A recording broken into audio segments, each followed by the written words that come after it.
പ്രധാനം നാനാരണ്യകം ഭാഷ്യം.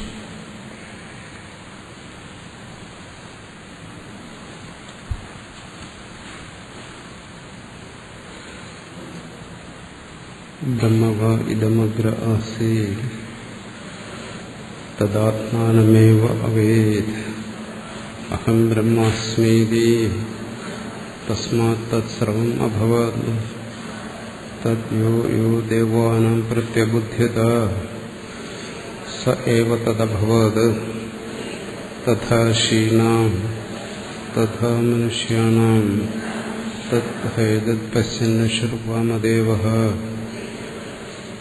പ്രതിവേദേ അഹം മനുരഭവം സൂര്യശ്ചേതി തജിതമപ്യേദർഹി ഏവം വേദ അഹം ബ്രഹ്മാസ്മീതി സ ഇദം സർവം ഭവതി തസ്യ ന ദേവാശ്ചന അഭൂത്യ ഈശതി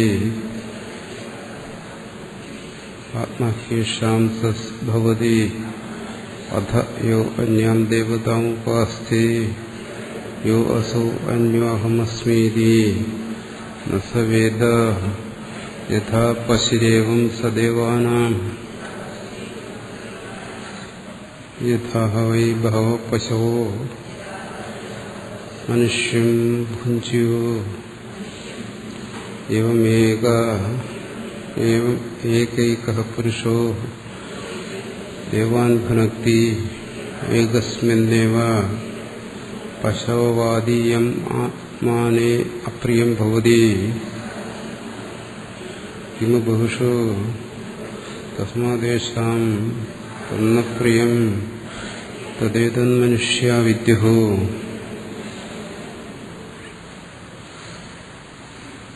ബ്രഹ്മവാ ഇദമഗ്ര ആസീത് തദാത്മാനമേവ അവേദ്. ഇതിനാണ് ഇതുവരെ ഈ വാക്യത്തെ സംബന്ധിച്ചുള്ള ചർച്ചയാണ് ഇതുവരെ നടന്നത്. അതിന് ഇവിടെ ബ്രഹ്മവ ഇദമഗ്രാസി, ഇവിടെ ബ്രഹ്മം എന്താണ് ഇതൊരു ചോദ്യം. ഇത് ബ്രഹ്മ പരംബ്രഹ്മത്തെ പറയുന്നു, അപരബ്രഹ്മത്തെ പറയുന്നു. അത് പൂർവക്ഷി പറഞ്ഞ എന്താണ്? അത് അപരബ്രഹ്മമാണ്. ഇവിടെ മനുഷ്യനാണ്, മനുഷ്യാധികാരത്തെക്കുറിച്ച് ഇവിടെ ചർച്ച ചെയ്യുന്നു. അതുകൊണ്ട് ഇവിടെ അപരബ്രഹ്മത്തെക്കുറിച്ച് പറയുന്നു. ഹിരണ്യഗർഭൻ, പ്രജാപതി എന്നെല്ലാം പറയുന്നു. അതും പിന്നവിടെ ആത്മാനമേവ അവേത്തെന്ന് പറയുന്നു. ഇവിടെ പറയുന്ന എന്ത് കാര്യത്തെക്കുറിച്ചാണ്? അപരബ്രഹ്മത്തെ ഉപാസിക്കുക. ആ ഉപാസന കൊണ്ട് അപരബ്രഹ്മഭാവത്തെ പ്രാപിക്കുക.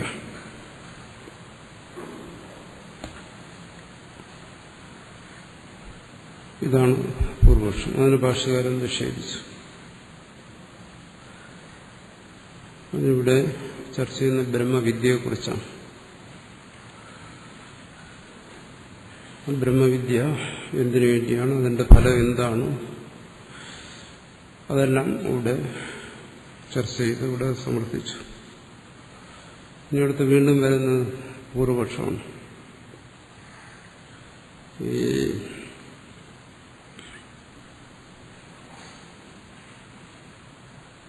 ഇവിടെ ഒരു ചോദ്യം,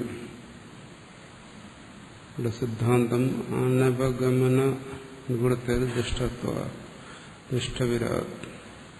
ദുഷ്ടവിരോധ എന്ന് രണ്ട് സമാധാനങ്ങൾ പറഞ്ഞതിനെ കുറിച്ച്. ദുഷ്ടമെന്നത് പൂർവപക്ഷിക്കും അജ്ഞാന നിവൃത്തി അനുഭവമാണെന്ന് ഉദ്ദേശിച്ചാണ്.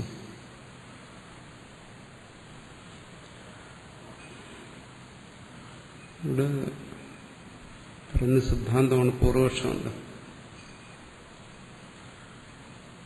സിദ്ധാന്തത്തെക്കുറിച്ചാണ് പറയുന്നത്, പൂർവപക്ഷത്തെക്കുറിച്ചല്ല പറയുന്നു. അത് വ്യക്തമായി പറഞ്ഞല്ലോ. ദുഷ്ടവിരോധ എന്ന് പറയുന്നു. അനുഭവത്തിന് മാർഗം സ്വീകരിക്കാൻ പാടില്ല. സിദ്ധാന്തമാണ് ഇവിടെ പറയുന്നത്, പൂർവപക്ഷമല്ല. അജ്ഞാനം നിവൃത്തിയാനോ, ഇവിടെ അജ്ഞാന നിവൃത്തി, ജ്ഞാനം, മോക്ഷം, ഇതൊക്കെ സിദ്ധാന്തത്തിലാണ്, പൂർവപക്ഷത്തിലല്ല. പൂർവപക്ഷി അതൊന്നുമല്ല സ്വീകരിച്ചിരിക്കുന്നു.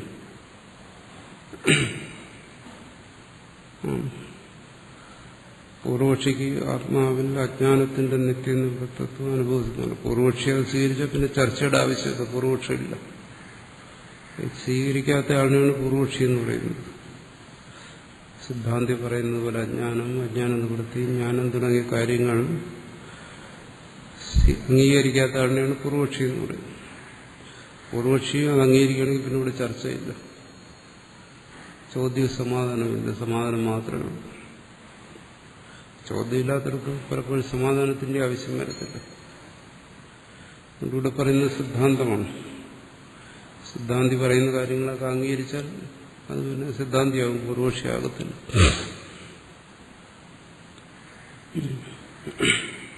അതുകൊണ്ട് പൂർവപക്ഷി ചോദ്യം ചോദിക്കുന്നതാണ്, സിദ്ധാന്തി സമാധാനം പറയുന്നതാണ്. രണ്ടുപേരും രണ്ടാശയത്തിൽ നിന്നുകൊണ്ടാണ് സംസാരിക്കുന്നത്.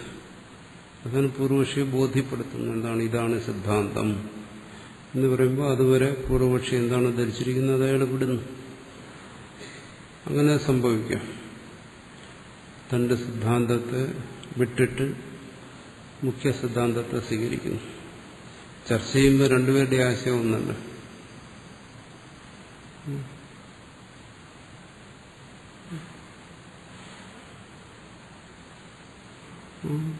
സിദ്ധാന്തി പറയുന്ന ഒരു വിഷയങ്ങളോടും പൂർവപക്ഷിക്ക് യോജിപ്പില്ലാത്തതുകൊണ്ടാണ് ചർച്ച നീണ്ടുപോകുന്നത്.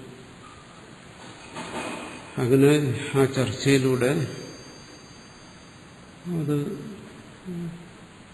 സിദ്ധാന്തമാണ് ശരിയെന്ന് ബോധ്യപ്പെടുകയാണെങ്കിൽ പൂർവപക്ഷി സ്വീകരിക്കും. അങ്ങനെ സ്വീകരിക്കുന്ന രീതിയിലാണ് ഇവിടെ ചർച്ച പോകുന്നത്. അതുകൊണ്ട് പൂർവപക്ഷ സിദ്ധാന്തി പോലെ അഭിപ്രായക്കാരല്ല. അജ്ഞാന നിവൃത്തി തുടങ്ങിയ കാര്യങ്ങൾക്കെല്ലാം പൂർവപക്ഷിക്ക് പൂർവപക്ഷിയുടെ അഭിപ്രായമുണ്ട്, സിദ്ധാന്തിക്ക് സിദ്ധാന്തിയുടെ അഭിപ്രായമുണ്ട്. ആ ചർച്ചയെ ഉരുത്തിരിഞ്ഞു വരുമ്പോൾ ഒടുവിൽ പൂർവപക്ഷി തന്റെ അഭിപ്രായം വിട്ടിട്ട് സിദ്ധാന്തിയോട് യോജിക്കും. അപ്പോൾ തന്റെ അഭിപ്രായം വിടേണ്ടി വരും. അതുവരെ സിദ്ധാന്തമാണെങ്കിൽ പിന്നെ പൂർവപക്ഷമില്ലല്ലോ.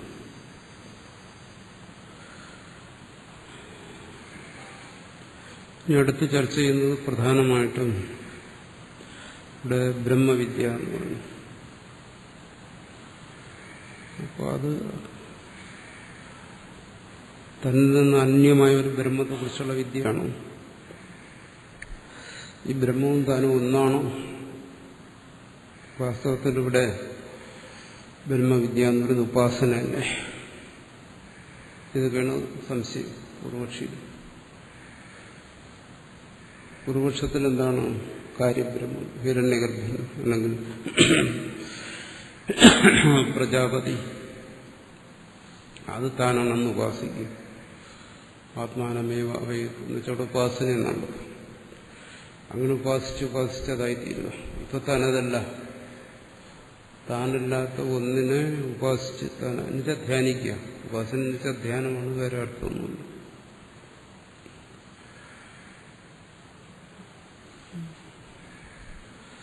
വൈദികമായി ഹിരണ്യഗർഭ ഉപാസന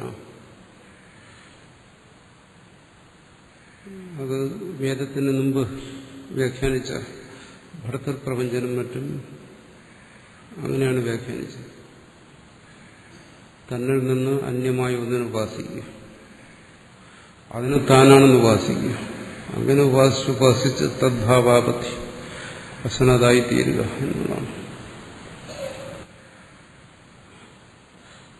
ഇത് കാലം കൊണ്ട്, ഇത് വൈദിക കാലഘട്ടത്തിൽ, അത് പിന്നെ പൗരാണികമായ കാലത്തിൽ വരുമ്പോഴാണത് ശിവന്റെ ഉപാസന, വിഷ്ണുവിന്റെ ഉപാസന, ദേവിയുടെ ഉപാസന എന്നെല്ലാം പറയും. ഇവിടെ തന്നിൽ നിന്ന് അന്യമായിരിക്കുന്ന വിഷ്ണുവിനെ ഉപാസിക്കുന്നു.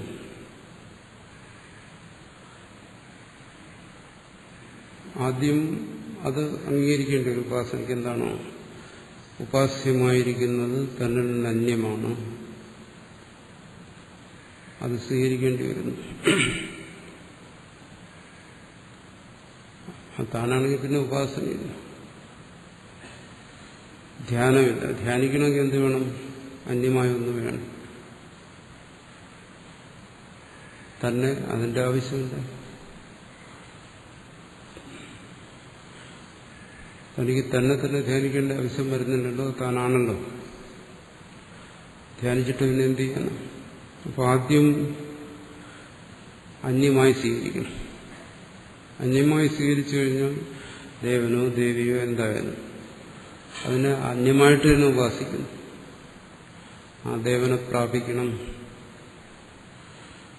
ധ്യാനിച്ച് അതിനെ പ്രാപിക്കണം. അല്ലെങ്കിൽ ആ അന്യമായിരിക്കുന്ന ദേവനെ താനായിട്ട് തന്നെ ഭാവിക്കുന്നു. അത് താൻ തന്നെയാണ്. അന്യമായിരിക്കുന്നതിനെ അന്യമായി ഭാവിച്ചാലും അന്യമായിരിക്കുന്നതിനെ താനായി ഭാവിച്ചാലും അതിന്റെ അടിസ്ഥാനം ഭേദബോധമാണ്, ഭേദാധിഷ്ഠിതമാണ്. അത്തരം ധ്യാനത്തെ ഇവിടെ ഭാഷകാരൻ നിഷേധിക്കാൻ വേണ്ടിയിട്ടാണ് അടുത്ത് പറയുന്നത്.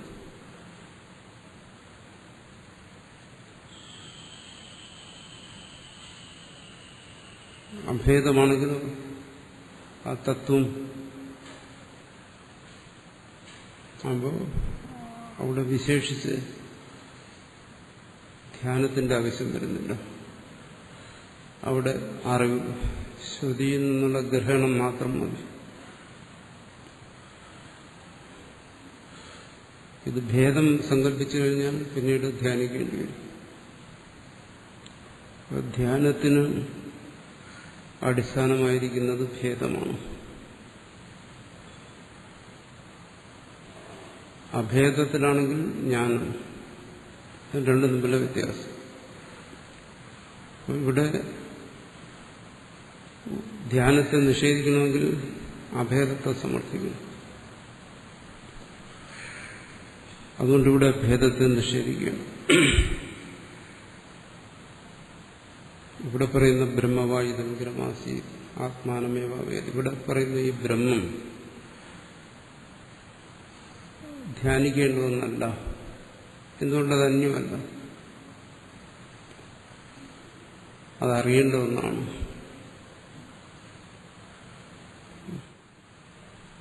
അവിടെ പ്രാധാന്യം അറിവിനാണ്.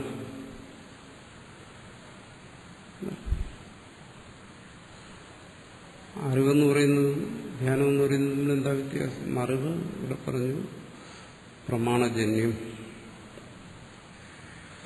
വാക്യത്തിൽ നിന്നുണ്ടാകുന്നത്.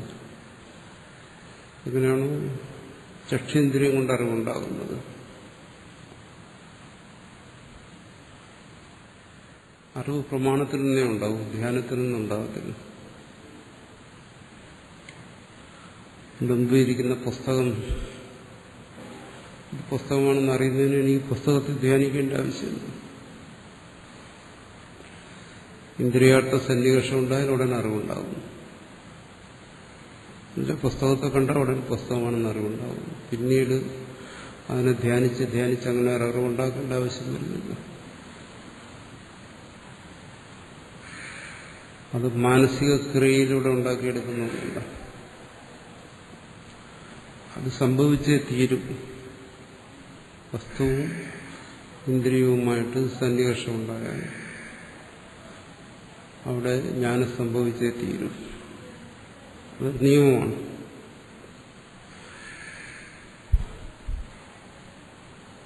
അതുപോലെ ഇവിടെ പറയുന്ന തത്വം ബ്രഹ്മവായുധമതിരാസി സ്വസ്വരൂപമാണ്. അതിനെ ബോധിപ്പിക്കുന്നത് പ്രമാണമാണ്. ചക്ഷുരേന്ദ്രിയം എങ്ങനെയാണോ പ്രമാണമായിരിക്കുന്നത് അതുപോലെ ശ്രവണേന്ദ്രിയത്തിന്റെ സഹായത്തോടുകൂടി ആ ശബ്ദം പ്രമാണമായിരിക്കുന്നു.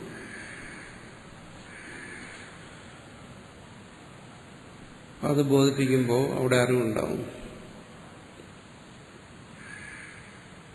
അതിന് അറിവിന് വേണ്ടി ധ്യാനിക്കേണ്ട ആവശ്യം. ധ്യാനം വേണ്ടെന്നല്ല പറയുന്നത്, ധ്യാനത്തിന് മറ്റ് പ്രയോജനം കാണും.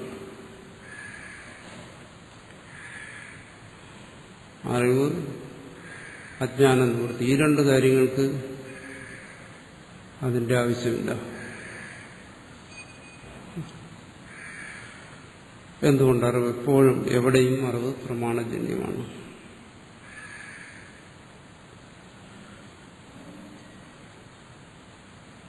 അതുകൊണ്ട് ജ്ഞാനത്തിന്റെ പ്രാധാന്യം അത് അഭേദം ആണെന്നറിഞ്ഞാലേ ശ്രദ്ധിക്കത്തുള്ളൂ. അതുകൊണ്ടിവിടെ ഒരു പുരുഷൻ ധ്യാനിച്ച് അപരബ്രഹ്മത്തെ ഹിരണ്യഗർഭസ്ഥാനത്തെ പ്രാപിക്കുന്നു എന്നുള്ള കാര്യങ്ങളൊന്നും അല്ല ഇവിടെ പറയുന്നു. ഇവിടെ പറയുന്ന ശുദ്ധമായ അറിവിനെ കുറിച്ചാണ്. ശ്രുതി ബോധിപ്പിക്കുന്നു, താൻ ആരാണെന്ന് ബോധിക്കുന്നു.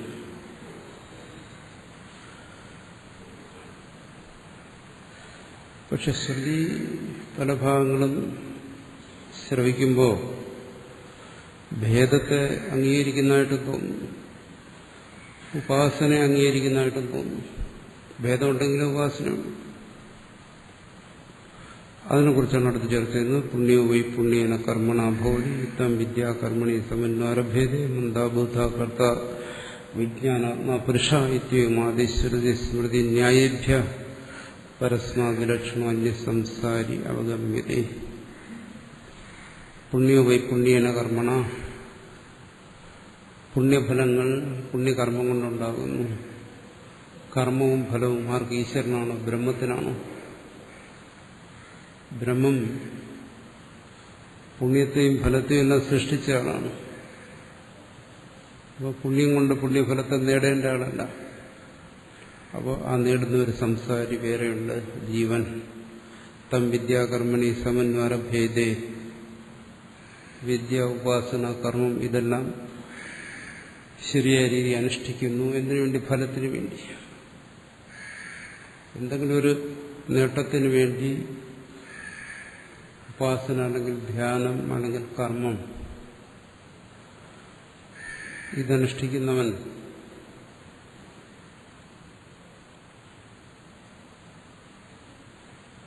തീർച്ചയായും ആ ഫലത്തെ നേടാൻ വേണ്ടിയായിരിക്കും അനുഷ്ഠിക്കുന്നത്. സൃഷ്ടികർത്താവായിരിക്കുന്ന ഈശ്വരനെ താൻ സൃഷ്ടിച്ച ഫലത്തെ നേടാൻ വേണ്ടി കർമ്മവും ഉപാസനയൊന്നും ആവശ്യമില്ല, ധ്യാനമൊന്നും ആവശ്യമില്ല. മന്ദ ബോധ കർത്ത വിജ്ഞാനാത്മാ പുരുഷ, മനനം ചെയ്യുന്നവനായി, അറിയുന്നവനായി, കർത്താവായി, ഈ മനസ്സ് ബുദ്ധി ഉപാധിയെ സ്വീകരിച്ചിരിക്കുന്നവനായി ഒരു പുരുഷനുണ്ട്. ഇത്യമാതി ശ്രുതി സ്മൃതി ന്യായേഭ്യ, ഇവിടെ പറയുന്ന ശ്രുതി സ്മൃതി യുക്തി ഇതെല്ലാം കൊണ്ട് പൂർവക്ഷി പറയാണ് പരസ്മാത് വിലക്ഷണോ അന്യ സംസാരി അവഗമ്യതേ. പരബ്രഹ്മം എന്ന് ശ്രുതി പറയുന്ന ആ പരബ്രഹ്മത്തിൽ നിന്ന് വേറിട്ട് അന്യനായ ഒരു സംസാരിയുണ്ട്, ഒരു ജീവനുണ്ട്. ഒന്നല്ല പലതാണ്. തദ്വിലക്ഷണ പരസ ഏഷ നേതി നേതി അശനായാദി അത്യേതി ആത്മാപഹത പാത്മാ വിജരോ വിമർത്ത് വേദസ്യവ അക്ഷരസ്യ പ്രശാസന ഇത്യാദി ശ്രുതിഭ്യ. ഇപ്പൊ പുണ്യപാപങ്ങളെ സ്വീകരിക്കുന്നവനായി, അതിനുവേണ്ടി കർമ്മങ്ങൾ അനുഷ്ഠിക്കുന്നവനായി ഒരു ജീവനുണ്ടെങ്കിൽ അതിൽ നിന്ന് ഭിന്നനായി വേറൊരു പരമാത്മാവിനെ കുറിച്ചും പറയുന്നുണ്ട്. തദ്വിലക്ഷണ. എന്തുകൊണ്ടാണ് വിലക്ഷണം എന്ന് പറയുന്നത്? നേരത്തെ എന്താണ് പറഞ്ഞാൽ നേരെ വിരുദ്ധമായി ശ്രുതി പറയുന്നു. സ ഏഷ നേതി നേതി എന്ന് പറയുന്നു. ആ പരമാത്മാവ് ഇതൊന്നുമല്ല, ഇതൊന്നുമല്ല, ഈ ജീവഭാവമൊന്നുമല്ല, ഈ കർമ്മവും ഫലങ്ങളുമല്ല, ഇതിന്റെ മണ്ഡലങ്ങളല്ല. അശനായാദി അത്യേതി പറയുന്നു. വിശേഷിച്ചും അത് ജീവനല്ല എന്ന് കാണിക്കുന്നു. അശന പിപാസ, വിശപ്പും ദാഹമൊന്നും ഇല്ലാത്തവനാണ്. ഈ ഉപാസനയ്ക്കുന്നവൻ, ധ്യാനിക്കുന്നവൻ വിശപ്പും ദാഹവും ഒക്കെ ഉള്ളവനാണ്. ഇവ രണ്ടും എങ്ങനെ സംഭവിക്കും? ഈ ആത്മാപകത്വ വിജരോ വിമർത്തർ, ഈ ആത്മാവ് പാപരഹിതനാണ്, ജരാരഹിതനാണ്, മൃത്യുരഹിതനാണ്. മറിച്ച് ഇതെല്ലാം തന്നെ അനുഭവിക്കുന്നുണ്ട്. പാപപുണ്യങ്ങളെ അനുഭവിക്കുന്നു, ജരാമരണങ്ങളെ അനുഭവിക്കുന്നു. ഇതെല്ലാം ഇങ്ങനെ ഒന്നാകുന്നു.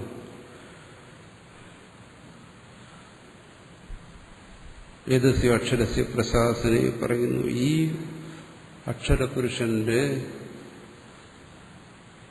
അധീനത്തിലാണ് ഈ ജഗത്ത് മുഴുവൻ.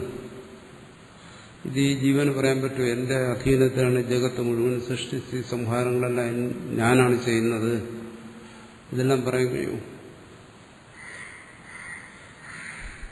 ഇവിടെ രണ്ടിനെയും ശ്രുതി വ്യക്തമായി എടുത്ത് കാണിക്കുന്നുണ്ട്. ഒന്ന് പുണ്യപാപങ്ങളുടെ ഭോക്താവായിരിക്കുന്ന ഒരു ജീവൻ, മറ്റൊന്ന് പുണ്യപാപങ്ങൾക്ക് അതീതനായിരിക്കുന്ന പരമാത്മാവ്. ഇത് രണ്ടും ശ്രുതി വ്യക്തമായി എടുത്ത് കാണിക്കുമ്പോൾ രണ്ടും ഒന്നെന്നിങ്ങനെ പറയും. ശ്രുതി പറയുന്നു പോട്ടെ, പഴയ ഋഷിമാര്, താർക്കികന്മാര്, ബുദ്ധിയുള്ളവര് എന്താ പറഞ്ഞിരിക്കുന്നത്? കണാദ അക്ഷപാദാദി തർക്കശാസ്ത്രേഷിച്ച സംസാര വിലക്ഷണ ഈശ്വര ഉപപത്തിത സാധ്യത. കണാദൻ ഋഷിയാണ്, അക്ഷപാദൻ ഗൗതമൻ ഋഷിയാണ്. കണാദന്റെ വൈശേഷിക സിദ്ധാന്തം, ഗൗതമന്റെ തർക്കശാസ്ത്രം, ന്യായശാസ്ത്രം തുടങ്ങിയ തർക്കശാസ്ത്രങ്ങളിൽ, തർക്കത്തിന് പ്രാധാന്യമുള്ള ശാസ്ത്രങ്ങളിൽ, ഉപപത്തിക്ക് യുക്തിക്ക് പ്രാധാന്യമുള്ള ശാസ്ത്രങ്ങളിൽ സംസാര വിലക്ഷണ ഈശ്വര ഉപപത്തിത സാധ്യത. സംസാരിയായ ജീവനിൽ നിന്നും വേറിട്ട ഒരു ഈശ്വരനെ യുക്തിയുക്ത അവിടെ സമർത്ഥിക്കുന്നുണ്ട്. നൈയായികന്മാരും മറ്റും പറയുന്നത് എന്താണോ? ഈ കാണുന്ന ഈ പ്രപഞ്ചം, ഇവിടെ തന്നെ മനുഷ്യൻ സൃഷ്ടിക്കാത്തത്, വൃക്ഷലതാദികളും മറ്റും, ഇതെല്ലാം ഇങ്ങനെ ഉണ്ടാകുന്നത്, ഇതെല്ലാം വേണമെങ്കിൽ മനുഷ്യൻ ഉണ്ടാകുന്നതിന് മുമ്പ് ഉണ്ടായെന്ന് പറയും. പരിണാമ സിദ്ധാന്തം അനുസരിച്ചൊക്കെ അങ്ങനെയല്ലേ പറയുന്നു. മനുഷ്യൻ ഉണ്ടാകുന്നതിന് മുമ്പ് ഉണ്ടായതാണ്. മനുഷ്യൻ സൃഷ്ടിച്ചാണ്. പക്ഷെ ഇതൊക്കെ പറയാൻ പറ്റും? മനുഷ്യന്റെ സങ്കല്പം കൊണ്ടാണ് ഉണ്ടായെന്ന് പറയാൻ പറ്റും? മനുഷ്യൻ ഉണ്ടാകുന്നതിന് മുമ്പ് ഇതൊക്കെ ഉണ്ടായി എന്നാ പറയുന്നത്.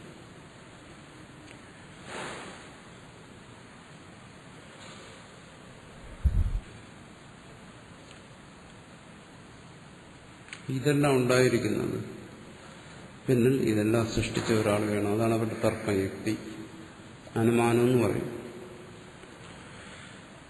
അത് തന്നെയാണ് ജന്മാദ്യസ്യ യഥ അവിടെ പറയുന്നത്. അവിടെ ശ്രുതിക്ക് അനുസരിച്ച് പറയുന്നു എന്നേ ഉള്ളൂ. ഇവർ സ്വന്തം ബുദ്ധിക്ക് അനുസരിച്ച് പറയുന്നു. സംസാരി വിലക്ഷണ, ഈ ജീവനിൽ നിന്നും വേറിട്ട് സൃഷ്ടികർത്താവായ ഒരു ഈശ്വരനുണ്ട്, അല്ലെങ്കിൽ ഈ സൃഷ്ടി ഉണ്ടാകത്തില്ല എന്നാണ്. ലോകത്തിലും കാണുന്ന എന്താണ്? സൃഷ്ടി ചേതന കാര്യമാണ്. ചേതനനായ ഒരുവനാണ് സൃഷ്ടി നടത്തുന്നത്. പക്ഷേ ഈ ലോകത്തിൽ ആ സൃഷ്ടിക്ക് പരിമിതികളുണ്ട്. കുലാലിനൊരു കുടം ഉണ്ടാക്കാൻ പറ്റും, അതിൽ കവിഞ്ഞൊന്നും സാധ്യമല്ല. പക്ഷെ ഈ പ്രപഞ്ചം അതുപോലെ സൃഷ്ടിച്ചിരിക്കുന്നെങ്കിൽ അതിന്റെ പിന്നിലൊരു ഈശ്വരൻ വേണം. അല്ലെങ്കിൽ പ്രപഞ്ചം സൃഷ്ടിക്കുന്നതിന് പിന്നിലുള്ള ആരോ, അതിനാണ് ഈശ്വരൻ എന്ന് പറയുന്നത്.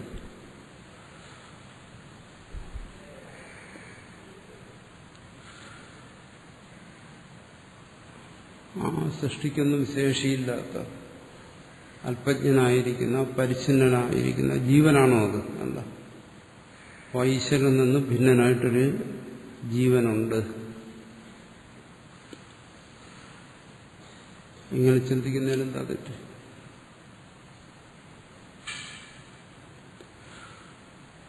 ഭാഷ്യകാരന് മുമ്പ് ഇത് വ്യാഖ്യാനിച്ച ആചാര്യന്മാരെല്ലാം പറഞ്ഞതാണ്, സംസാരി വേറെ ഈശ്വരൻ വേറെ. സംസാരിക്ക് ഈശ്വരനെ ധ്യാനിക്കാം. ധ്യാനിച്ച് വേണ്ടി വന്നാൽ ധ്യാനിച്ച് അവസാനം അതായി തീരാനും പറ്റും. പക്ഷെ അങ്ങനെ ധ്യാനിക്കുമ്പോഴും അവന്റെ ഉള്ളിൽ ഭേദബുദ്ധിയുണ്ട്. ഞാൻ വേറെ, ഈശ്വരൻ വേറെ.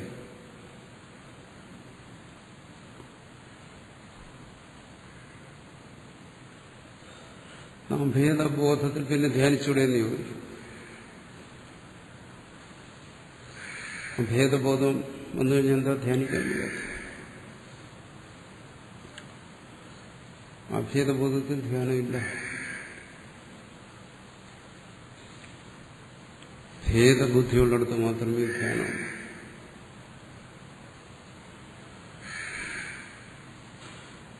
അഭേദബോധത്തിൽ എന്താ ധ്യാനമില്ലാത്തത്? അഭേദബോധം ഭേദബുദ്ധിയെ നശിപ്പിച്ചു,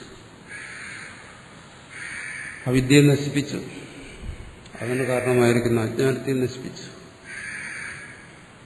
പിന്നെ ധ്യാനം ആർക്കു വേണ്ടി, എന്തിനു വേണ്ടി, ആരാരെ ധ്യാനിക്കും? നിഷ്പ്രയോജനമാണ്.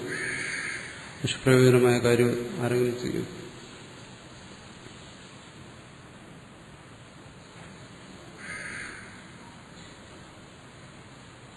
അഭേദബോധത്തിൽ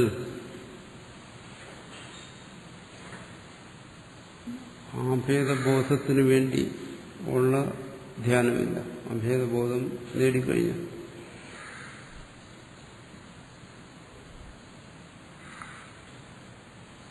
ഒരാൾ ധ്യാനിക്കുന്നുണ്ടെങ്കിൽ അത് മറ്റെന്തെങ്കിലും ആവശ്യത്തിന് വേണ്ടിയായിരിക്കും. അങ്ങനെ സംഭവിക്കും.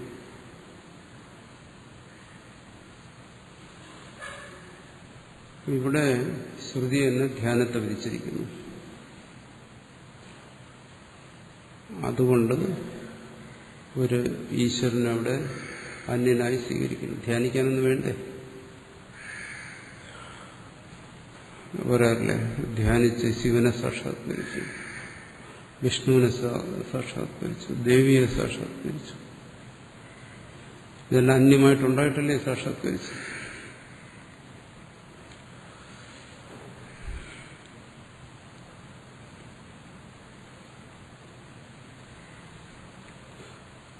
ഇവയെല്ലാം തന്നിൽ നിന്ന് അന്യമാണെന്ന് അറിഞ്ഞതുകൊണ്ടാണ് ശംഖചക്രവും കിരീടകുണ്ടലും ഒന്നും തനിക്കില്ല. അപ്പോൾ താൻ മനസ്സിലാക്കുന്നു ശംഖചക്രവും കിരീടകുണ്ടലും ഒക്കെ ഉള്ള ഒരു ദേവനുണ്ട്, താനല്ലെന്ന് ഉറപ്പാണ്. അങ്ങനെ വ്യക്തമായ ബോധ്യമുണ്ട് താനതല്ല, തനിക്കൊന്നുമില്ലല്ലോ. അപ്പോൾ അതല്ല ഉള്ള ഒരാൾ ധ്യാനിക്കണം ആ ദേവനെ. അങ്ങനെ ധ്യാനിച്ച് അവസാനം തദ്ഭാവത്തെ പ്രാപിക്കുന്നു, ദേവഭാവത്തെ പ്രാപിക്കുന്നു.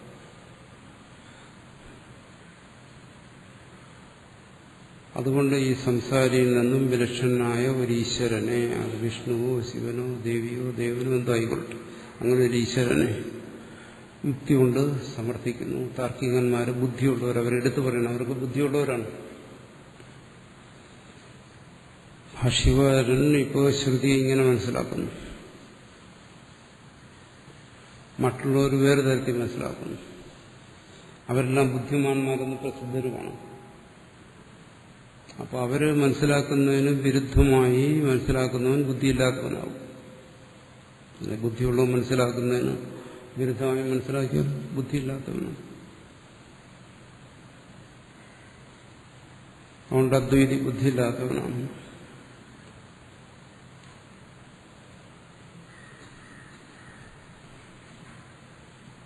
അതുകൊണ്ട് ഈ സംസാരിയിൽ നിന്നും വിലക്ഷണനായ അന്യനായ ഒരു ഈശ്വരനുണ്ട്.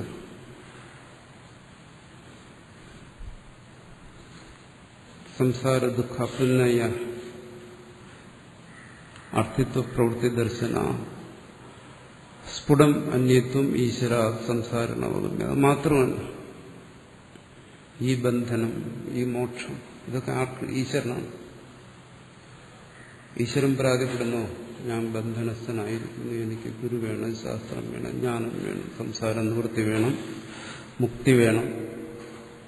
ഇതൊക്കെ ആഗ്രഹിക്കുന്നു. സംസാര ദുഃഖാപനയന അർത്ഥിത്വ, ഇതെല്ലാം അർത്ഥിക്കുന്നവൻ, അതിനുവേണ്ടിയുള്ള പ്രവൃത്തി ചെയ്യുന്നവൻ.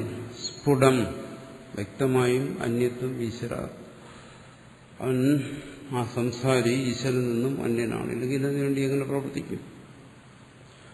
സച്ചിദാനന്ദ സ്വരൂപമായ ബ്രഹ്മം ഇതിനു വേണ്ടി പ്രവർത്തിക്കണം.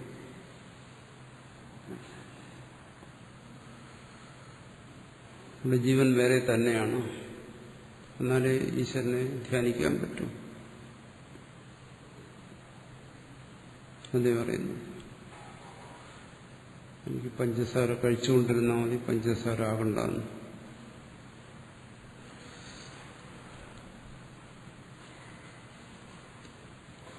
കൂടുതൽ കഴിച്ചാൽ ഷുഗർ വരും. എന്നാലും അത് കഴിച്ചുകൊണ്ടിരിക്കണമെന്നാണ്. കൂടുതൽ കഴിച്ചു കഴിഞ്ഞാൽ മടുത്തു പോകും, കഴിക്കാൻ പറ്റാതെയാവും. എന്നാലും കഴിച്ചുകൊണ്ടിരിക്കണമെന്നാണ്. ഭേദത്തെ അംഗീകരിച്ച് ഉപാസനയുള്ളൂ. അത് ഉപാസിക്കുന്നവരെല്ലാം, ധ്യാനിക്കുന്നവരെല്ലാം പറയുന്നുണ്ട്. അതാണ് ഇവിടുത്തെ പൂർവക്ഷ്യം പറയുന്നത്. എനിക്ക് അന്യനായ ഒരു ഈശ്വരൻ വേണം, കൂടിയേ തീരും. എന്റെ പ്രവൃത്തിയെല്ലാം സഫലമാവണമെങ്കിൽ അതുണ്ടായാലേ തീരും. എനിക്ക് മോക്ഷം കിട്ടണമെങ്കിൽ ഒരു ഈശ്വരൻ വേണം, അന്യനായ ഈശ്വരൻ. ഈശ്വരനുണ്ടോ എന്നുള്ള കാര്യത്തിലല്ല ഇവിടെ തർക്കം. അത് അന്യനാണോ അല്ലേ എന്നുള്ളിടത്താണ് തർക്കം. എന്തായാലും താൻ ഈശ്വരനല്ല. എന്തുകൊണ്ട്? അവാക്യ അനാദരഹ.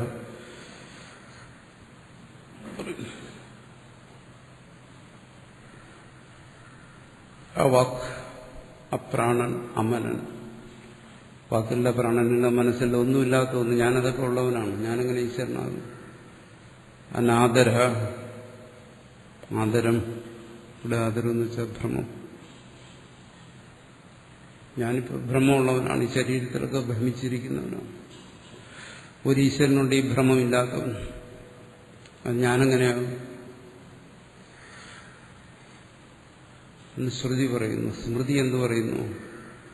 നമ്മെ പാർത്ഥാസ്ത്യകർത്തവ്യം ദശലോകേഷു കിഞ്ചന അനവാപ്തം അവാപ്തവ്യം പാർത്ഥേ ഏവച കർമ്മണി.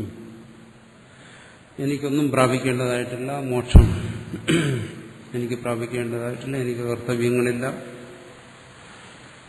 അങ്ങനെ തന്റെ സംസാര അതീതത്വത്തെക്കുറിച്ചും പറയുന്നുണ്ട് ഈശ്വരൻ തന്നെ. അത് സ്മൃതി.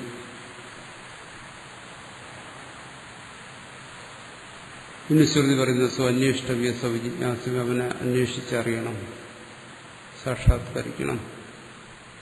ഈശ്വരൻ അന്യനാണല്ലോ.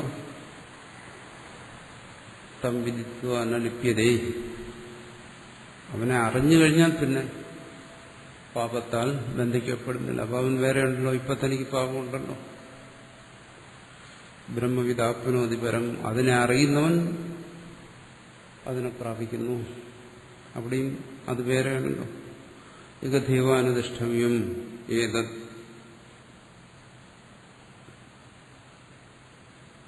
അപ്രമേയം ധ്രുവം.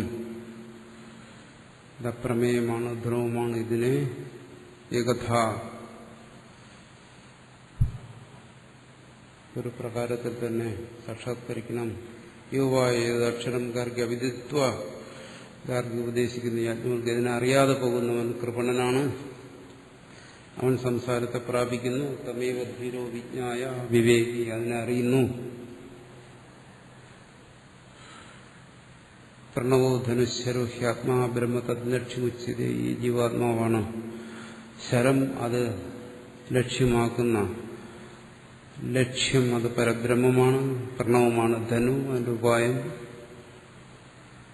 ഇത്യാദി കർമ്മകർത്തൃനിർദ്ദേശം, ഇത്യാദി കർമ്മകർത്തൃനിർദ്ദേശം. ഈശ്വരൻ തന്റെ ധ്യാനത്തിന്റെ കർമ്മമായി, തന്റെ ഉപാസനയുടെ കർമ്മമായി, തന്റെ പ്രാർത്ഥനയുടെ കർമ്മമായി, തന്റെ എല്ലാ കർമ്മങ്ങളുടെയും വിഷയമായി, കർമ്മമായി താൻ അതൊക്കെ ചെയ്യുന്നവനായി. ബ്രഹ്മത്തെ ലക്ഷ്യമുച്ചത് എന്ന് പറഞ്ഞപ്പോൾ ഈശ്വരനാണ് ലക്ഷ്യം. ഈശ്വരൻ ലക്ഷ്യമാക്കിയിട്ടാണ് തന്റെ എല്ലാ പ്രവൃത്തികളും, ധ്യാനവും കർമ്മവും എല്ലാം. അപ്പൊ ഇവിടെ കർമ്മകർത്തൃ നിർദ്ദേശം, തന്നെ കർത്താവായും ഈശ്വരനെ കർമ്മമായിട്ട് നിശ്ചയിക്കും. താൻ ഈ സാധനങ്ങളൊക്കെ അനുഷ്ഠിക്കുന്നവനായിട്ട് ഈശ്വരൻ തന്നാൽ പ്രാപിക്കപ്പെടുന്നവനായി നിർദ്ദേശിക്കുന്നു. ഇത്രയും വ്യക്തമായി നിർദ്ദേശിച്ചിരിക്കുമ്പോൾ ശ്രുതി തന്നെ എങ്ങനെ ഈശ്വരനും ജീവനും വേറെയാകും? അതുകൊണ്ട് എന്താണ്, അന്യനായ ദേവനെയോ ദേവിയെയോ ഒക്കെ ഉപാസിച്ച് സാക്ഷാത്കരിക്കണം.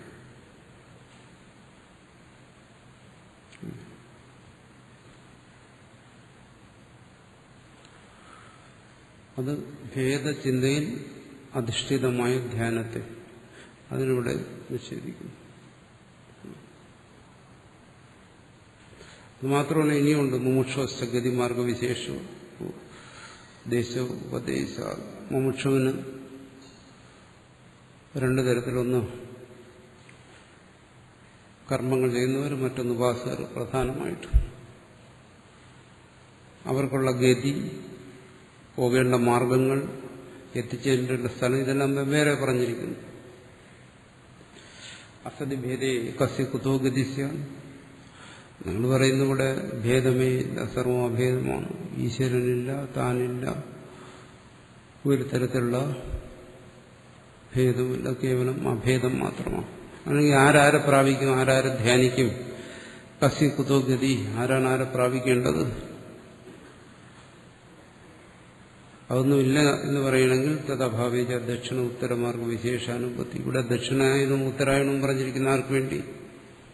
ഗന്ധവ്യ ദേശം, അവിടെ പിതൃലോകത്ത് പോകുന്നു, ദക്ഷിണായനത്തിലൂടെ ഉത്തരായണത്തിലൂടെ സൂര്യലോകത്തിൽ പോകുന്നു എന്നൊക്കെ പറഞ്ഞിരിക്കുന്നു. ഇതെന്തിനു വേണ്ടി? ഇതെല്ലാം വേദം പറഞ്ഞതല്ലേ. ഭിന്നസ്ഥിതത്തു പരമാത്മ സർവമേതു. അതുകൊണ്ട് ഇവിടെ സ്വീകരിക്കണം, ധ്യാനിക്കേണ്ടതായ പരമാത്മാവ് അന്യമാണ് എന്ന് സ്വീകരിച്ചതിനെ ധ്യാനിക്കണം.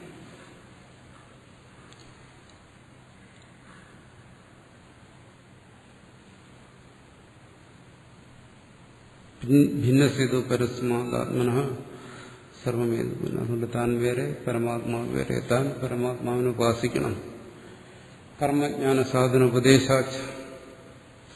മാത്രമല്ല, കർമ്മങ്ങൾ, ജ്ഞാനൊന്നിച്ച് ഉപാസന, ഈ സാധനമെല്ലാം ശ്രുതി തന്നെ പറഞ്ഞിരിക്കുന്നു.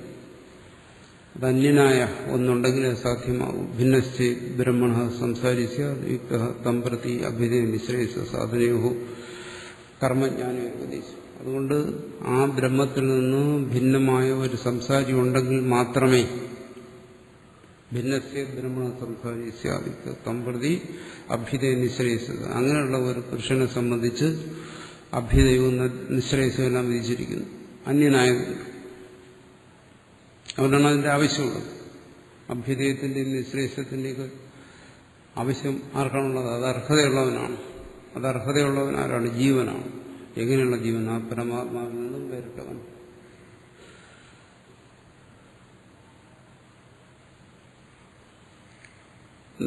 ഈശ്വരസ്യ ഈശ്വരനിന്റെ ഒന്നും ആവശ്യമില്ല.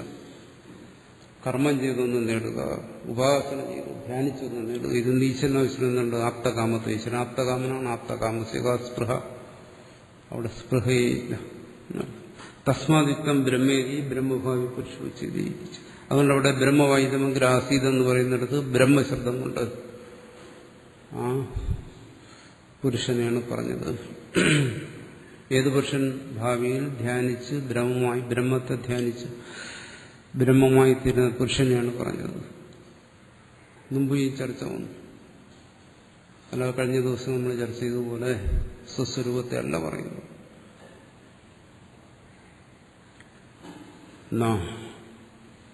അവിടെ സിദ്ധാന്തം നിങ്ങളീ പറയുന്നതൊക്കെ അസംബന്ധമാണ്.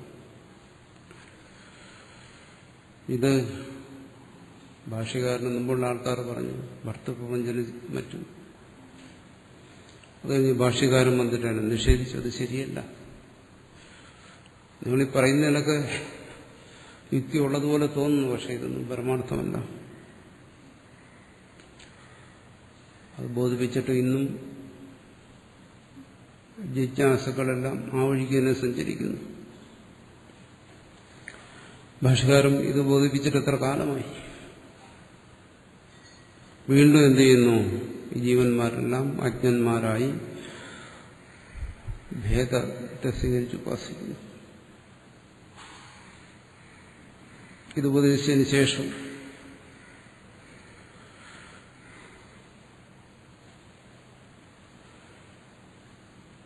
ഫലത്തിൽ എന്ത് ചെയ്തു? ആ ഉപദേശം അനർത്ഥകം തന്നെ, ഇന്നും അനർത്ഥകം തന്നെ.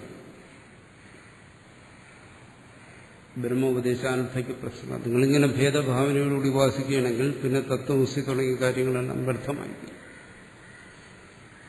സംസാരിച്ച ബ്രഹ്മഭാവി അബ്രഹ്മ സൻവിദിത്വ ബ്രഹ്മാനം ഏവഹം ബ്രഹ്മസ്മിതി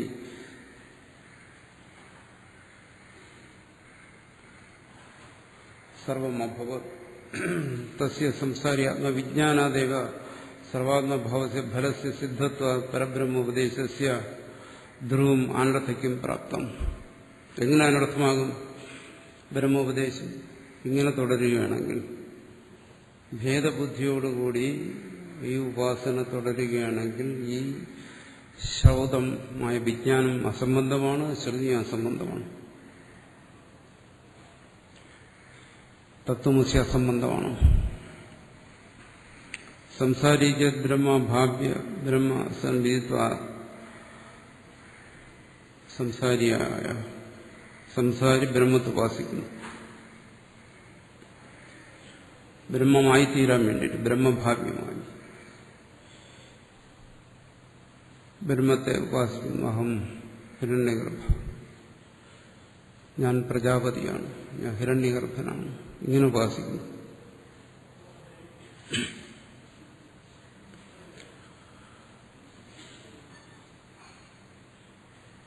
അല്ലെങ്കിൽ ബ്രഹ്മത്തെ അന്യമായി കണ്ടിട്ട് തന്നെ തന്നെ അഹം ബ്രഹ്മാസ്മീതി തന്നെ ഉപാസിക്കുന്നു. അജ്ഞനായിരിക്കുന്ന തന്നെ സർവമഭവത് തസ്യ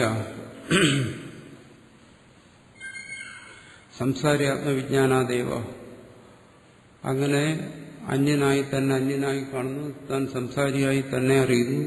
അങ്ങനെയുള്ള അറിവ് കൊണ്ട്, ഉപാസന കൊണ്ട് സർവാത്മഭാവസ്യ ഫലസ്യ സിദ്ധ, അതുകൊണ്ട് സർവാത്മഭാവമാകുന്ന ഫലം നേടുമെന്ന് പറയുകയാണെങ്കിൽ ഈശ്വരൻ നിന്ന് അന്യമായ സംസാരിയായിരിക്കുന്നു തന്നെ ഉപാസിച്ചിട്ട് താൻ സംസാരിയാത്മഭാവത്തെ, ആ പരമാത്മഭാവത്തെ പ്രാപിക്കുന്നു എന്ന് പറഞ്ഞു കഴിഞ്ഞാൽ ആ സംസാരി ആത്മവിജ്ഞാനം കൊണ്ട് തന്നെ സർവാത്മഭാവം വരുമെന്ന് പറഞ്ഞു കഴിഞ്ഞാൽ പരബ്രഹ്മോപദേശം, ഇവിടെ ഏകത്വത്തെ ഉപദേശിക്കുന്ന വ്യർത്ഥമായി തീരും.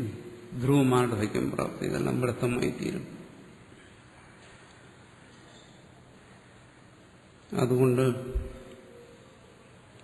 തന്നിൽ നിന്നും അന്യമായി ഈശ്വരനെ കണ്ട് ഉപാസിച്ചാൽ അത് തത്വമസി വ്യർത്ഥമാക്കുന്ന ഉപാസനയാണ്. ഇന്നും അത് ചെയ്യുന്നുണ്ട്. അപ്പോൾ അനാദിയായി ശ്രുതി ഉപദേശിച്ചിരിക്കുന്ന താല്പര്യത്തിന് വിരുദ്ധമായി നീങ്ങുകയാണ്. അത് പാടില്ല. ഈ സംസാരി ആത്മവിജ്ഞാനം കൊണ്ടൊരിക്കലും ജരാമരണ രോഗാദികളോടുകൂടിയിരിക്കുന്ന സുഖദുഃഖാദികളോടുകൂടിയിരിക്കുന്ന ഈ ജീവവിജ്ഞാനം കൊണ്ട് ഒരിക്കലും പരമാത്മപ്രാപ്തിയില്ല.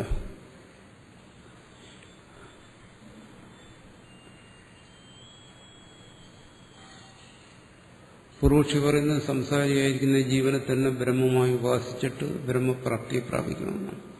സിദ്ധാന്തം വരുന്നത് സാധ്യമേ അല്ല. ഈ ജീവനെ തന്നെ ഉപാസിച്ചിട്ടല്ല.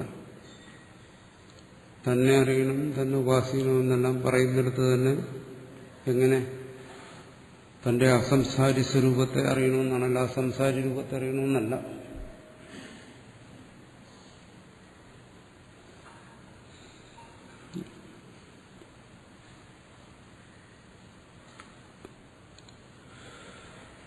അത് മാത്രമല്ല, പൂർവക്ഷി വീണ്ടും പറയുന്നു തദ്വിജ്ഞാനസ്യ ബ്രഹ്മവിജ്ഞാനം അത് ക്വചിത് പുരുഷാർത്ഥ സാധനെ അവിനിയോഗ.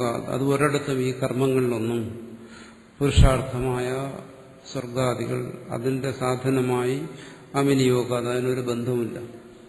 സത്യജ്ഞാനം അനന്തം എന്നൊക്കെ പറയുന്നുണ്ടല്ലോ, അതിന് ഈ കർമ്മങ്ങളുമായി ഒരു ബന്ധവുമില്ല പൂർവക്ഷി പറയുന്നു. അവർക്ക് പൂർവക്ഷിയെ സംബന്ധിച്ച് പുരുഷാർത്ഥം എന്താണ്? യാഗാദികളിൽ നിന്ന് കിട്ടുന്ന സ്വർഗമാണ്. അതിനിത് ഉപകരിക്കുന്നില്ല. ക്വചിത് പുരുഷാർത്ഥ സാധന അനുവിയോഗ, അതിന് സംബന്ധമില്ല, വിനിയോഗമില്ല. അതുകൊണ്ട് സംസാരണ അഹം ബ്രഹ്മാസ്മി ബ്രഹ്മത്വ സമ്പാദനാർത്ഥ ഉപദേശിച്ചത്. അതുകൊണ്ട് ഈ സംസാരിയെ തന്നെ, ഈ ജീവനെ തന്നെ അഹം ബ്രഹ്മാസ്മി എന്നിങ്ങനെ ധ്യാനിച്ച് ഉപാസിച്ച് അവസാനം ബ്രഹ്മമായി തീരണം. അതിനു വേണ്ടിയിട്ടാണ് സച്ചിദാനന്ദമെന്നും മറ്റും പറഞ്ഞിരിക്കുന്നത്. അല്ലാതെ അഭേദമായി അറിയാൻ വേണ്ടിയല്ല എന്നാണ്. സംസാരിണേവഹം ബ്രഹ്മാസ്മീതി ബ്രഹ്മത്വ സമ്പാദനാർത്ഥം. ഈ സംസാരിയായിരിക്കുന്ന ജീവനെ തന്നെ ധ്യാനിച്ച് അങ്ങനെയാണല്ലോ പ്രതീക്ഷിക്കുന്നത്. ഇങ്ങനെ ധ്യാനിക്കുക, അവസാനം ഇതെല്ലാം മാറി താൻ തന്നെ, ഈ സംസാരി തന്നെ ഇതുവരാകാതിരുന്ന ബ്രഹ്മമായി തീരും. ധ്യാനിക്കുന്നവരുടെയൊക്കെ ലക്ഷ്യം അതാണ്. താനിപ്പോൾ എന്തല്ലയോ തന്നെ അതാക്കി മാറ്റുക. അതാണ് ധ്യാനത്തിന്റെ ഫലം. അതിനുവേണ്ടിയാണ് ഉപദേശം.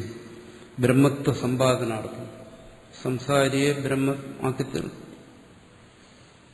ഇപ്പൊ ബന്ധനത്തിലിരിക്കുന്നവനെ മുക്തനാക്കിത്തീർക്കും. താൻ നിത്യമുക്തനാണെന്ന് അറിയുകയല്ല, അത് രണ്ടും തമ്മിൽ വ്യത്യാസം. താൻ നിത്യമുക്തനാണെന്നുള്ള കാര്യം അറിയുന്നു, അത്രയേ ഉള്ളൂ. അവിടെ താൻ സംസാരി അല്ലാത്തതുകൊണ്ട് സംസാരിയായിരിക്കുന്ന തന്നെ ധ്യാനിച്ച് മുക്തനാക്കേണ്ട കാര്യമില്ല. രണ്ടും തമ്മിൽ വ്യത്യാസം. പൂർവക്ഷി പറയുന്നു, ഈ പറയുന്ന ബ്രഹ്മം എന്ന് പറയുന്നത് വേദത്തിൽ പറയുന്ന പുരുഷാർത്ഥം, സ്വർഗാദി പുരുഷാർത്ഥങ്ങളുടെ സാധനയായിരിക്കുന്ന കർമ്മങ്ങളിലൊന്നും ഇതിന്റെ യാതൊരു ആവശ്യവും വരുന്നില്ല. അതുകൊണ്ട് തനിക്ക് ബോധ്യമുള്ള കാര്യമാണ്, താൻ സുഖദുഃഖ അതികളോടുകൂടിയവനാണ്, സംസാരിയാണ്, താൻ തന്നെ എന്ത് ചെയ്യണം? ആ പരബ്രഹ്മമായിട്ട് അഹം ബ്രഹ്മാസ്മി, ബ്രഹ്മം എന്ന് പറഞ്ഞാൽ കാര്യബ്രഹ്മം, അതായിട്ട് ഉപാസിച്ച് ബ്രഹ്മത്വം താൻ അവസാനം അതായിത്തീരുന്നു. ധ്യാനത്തെക്കുറിച്ച് പറയുന്നിടത്തെല്ലാം ഇങ്ങനെ ഒരു തെറ്റിദ്ധാരണ വരും.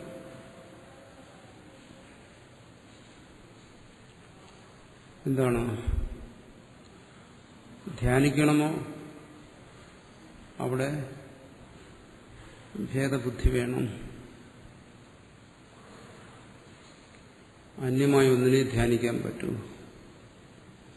താനിപ്പോൾ സംസാരിയാണ്, തന്നെ സംസാരിയായി ധ്യാനിച്ചിട്ട് പ്രയോജനം വല്ലതുണ്ടോ? ഈ സംസാരിയായ തന്റെ രൂപത്തെ ധ്യാനിച്ചെന്താ വിശേഷം സംഭവിക്കുന്നു? ഒന്നും സംഭവിക്കില്ല. സംസാരിയായിരിക്കുന്ന താൻ അസംസാരിയായിരിക്കുന്ന ഒരു ബ്രഹ്മത്തെ ധ്യാനിക്കണം. അത് ക്രമേണ അങ്ങനെ ധ്യാനിച്ച് തന്റെ ഈ സാംസാരിക ഭാവങ്ങളെല്ലാം പോയി അവസാനമാ ഹിരണ്യഗർഭസ്ഥാനത്തെ അസംസാരി ഭാവത്തെ പ്രാപിക്കും. അതിനു വേണ്ടിയിട്ടാണ് ഇത് രണ്ടും പറയുന്നത്. ഒരിടത്ത് സംസാരിയായി തന്നെ ബോധിപ്പിക്കുന്നു, വേറിടത്ത് അസംസാരിയായിരിക്കുന്ന ബ്രഹ്മത്തെ ബോധിപ്പിക്കുന്നു. അതുകൊണ്ട് എന്താണ് ആ ബ്രഹ്മം എന്നറിയണം. ആരാണ് ഹിരണ്യഗർഭൻ അതറിയണം. നല്ല ഉപാസിക്കാൻ പറ്റും, ധ്യാനിക്കാൻ പറ്റും. ഹിരണ്യഗർഭൻ എങ്ങനെ അറിയണം? അത് സച്ചിദാനന്ദ സ്വരൂപനാണ്. അന്തർജ്ഞാതഹി ബ്രഹ്മസ്വരൂപേ കിം സമ്പാദയതഹം ബ്രഹ്മാസ്മി. അങ്ങനെ ഒന്നിനെ അറിഞ്ഞില്ലെങ്കിൽ, ഹിരണ്യഗർഭനെ സച്ചിദാനന്ദ രൂപനായി അറിഞ്ഞില്ലെങ്കിൽ പിന്നെ എന്തുപാസിക്കാനാണ്? അഹം ബ്രഹ്മാസ്മി. അഹം ബ്രഹ്മാസ്മി എന്ന് പറഞ്ഞാൽ എന്താണ്? ഞാൻ സച്ചിദാനന്ദ സ്വരൂപനാണ്, ആയ ഈശ്വരനാണ്.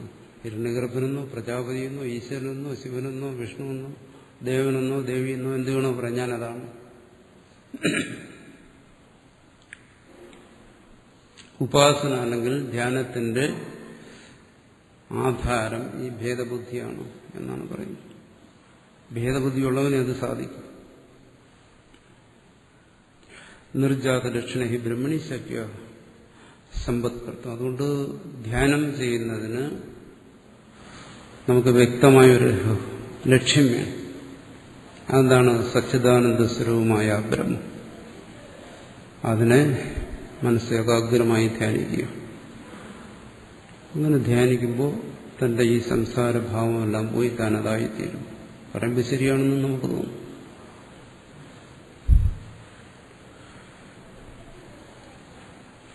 ഇപ്പൊ ധ്യാനമേ വേണ്ടെന്നാണ് പറയുന്നത്. അതാ പറഞ്ഞു വരുന്നത്. അത്തരം ഭേദബുദ്ധിയോടുകൂടിയ ഒരു ധ്യാനമേ ഇവിടെ അംഗീകരിക്കുന്നില്ല. അപ്രജ്ഞനായ ജീവൻ ധ്യാനിക്കുന്ന സർവജ്ഞനായ ഒരു ഈശ്വരൻ, അതിനിവിടെ അംഗീകരിക്കുന്നില്ല. ഈ പറഞ്ഞൊന്നും ശരിയല്ല. എന്തുകൊണ്ട്?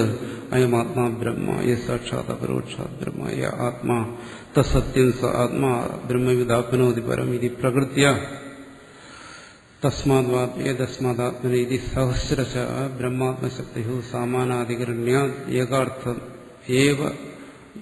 ഏകാർത്ഥത്വം ഏവ ഇത്യവഗമ്യതേ പറയുന്നു. അയമാത്മാ ബ്രഹ്മ എന്തായി പറയുന്നത്? ഈ സംസാരിയായിരിക്കുന്ന ഞാൻ അന്യനായ ബ്രഹ്മത്തെ അറിയുന്നു എന്നല്ല പറയുന്നത്. ഈ താൻ തന്നെയാണ് ആ തത്വം. സാക്ഷാത് അപരോക്ഷം, അത് സ്വയം അപരോക്ഷമായിരിക്കുന്ന കാര്യമാണ്.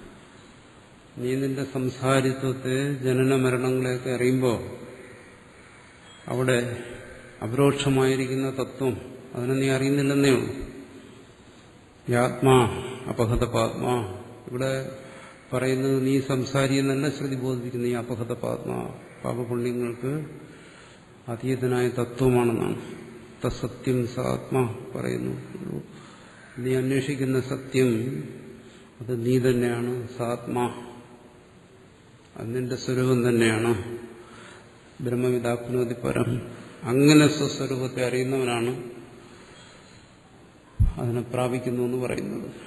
ഇവിടെ ഭേദബുദ്ധിക്ക് യാതൊരു സ്ഥാനമില്ല. ഇത് പ്രകൃതിയായി ഇതെല്ലാം പറഞ്ഞതിന് ശേഷം തസ്മാത്വാദി തസ്മാത് പറയുന്നു. ആ മുമ്പ് പറഞ്ഞു ആ ബ്രഹ്മസ്വരൂപം, സച്ചിദാനന്ദ സ്വരൂപം, അതിൽ നിന്നാണ് ഇതെല്ലാം ഉണ്ടായിരിക്കുന്നത്. ഇത് സഹസ്രശ ബ്രഹ്മാത്മശബ്ദേഹു സമാനാധികരണ. അതുകൊണ്ട് ബ്രഹ്മശബ്ദം ആത്മശബ്ദം, പരമാത്മാവിനെ സൂചിപ്പിക്കുന്ന ബ്രഹ്മശബ്ദം, ജീവനെ ശ്രോതാവിനെ സൂചിപ്പിക്കുന്നതായ ആത്മശബ്ദം, ഇത് രണ്ടും സമാനാധികരണ അഭേദമായി പറഞ്ഞിരിക്കുന്നു. അതുകൊണ്ട് ഏകാർത്ഥത്വം രണ്ടിന്റെ അർത്ഥം ഒന്ന് തന്നെ. ഏവീത്യപകം ഇത് ഒന്നാണെങ്കിൽ പിന്നെ ആരാരെ ധ്യാനിക്കും? അത് സാധ്യമല്ല എന്നർത്ഥം. അന്യസ്യ അന്യത്വേ സമ്പത്കരിയതേ. തനിക്ക് അന്യമായ ഒന്നുണ്ടെങ്കിൽ അവിടെ ധ്യാനിക്കാം. അതില്ലെങ്കിൽ എങ്ങനെ ധ്യാനിക്കും? ഈ കണ്ണടച്ചിരുന്ന ആരെ ധ്യാനിക്കുന്നത്? അന്യമായ ഒന്നുണ്ടെങ്കിലേ ധ്യാനിക്കാൻ പറ്റും. അതെ, നിരന്തരം വിഷയങ്ങളെ ധ്യാനിക്കുന്നു. എന്തുകൊണ്ട്? വിഷയം അന്യമാണെന്നുള്ള ബോധമുള്ളതുകൊണ്ടാണ്.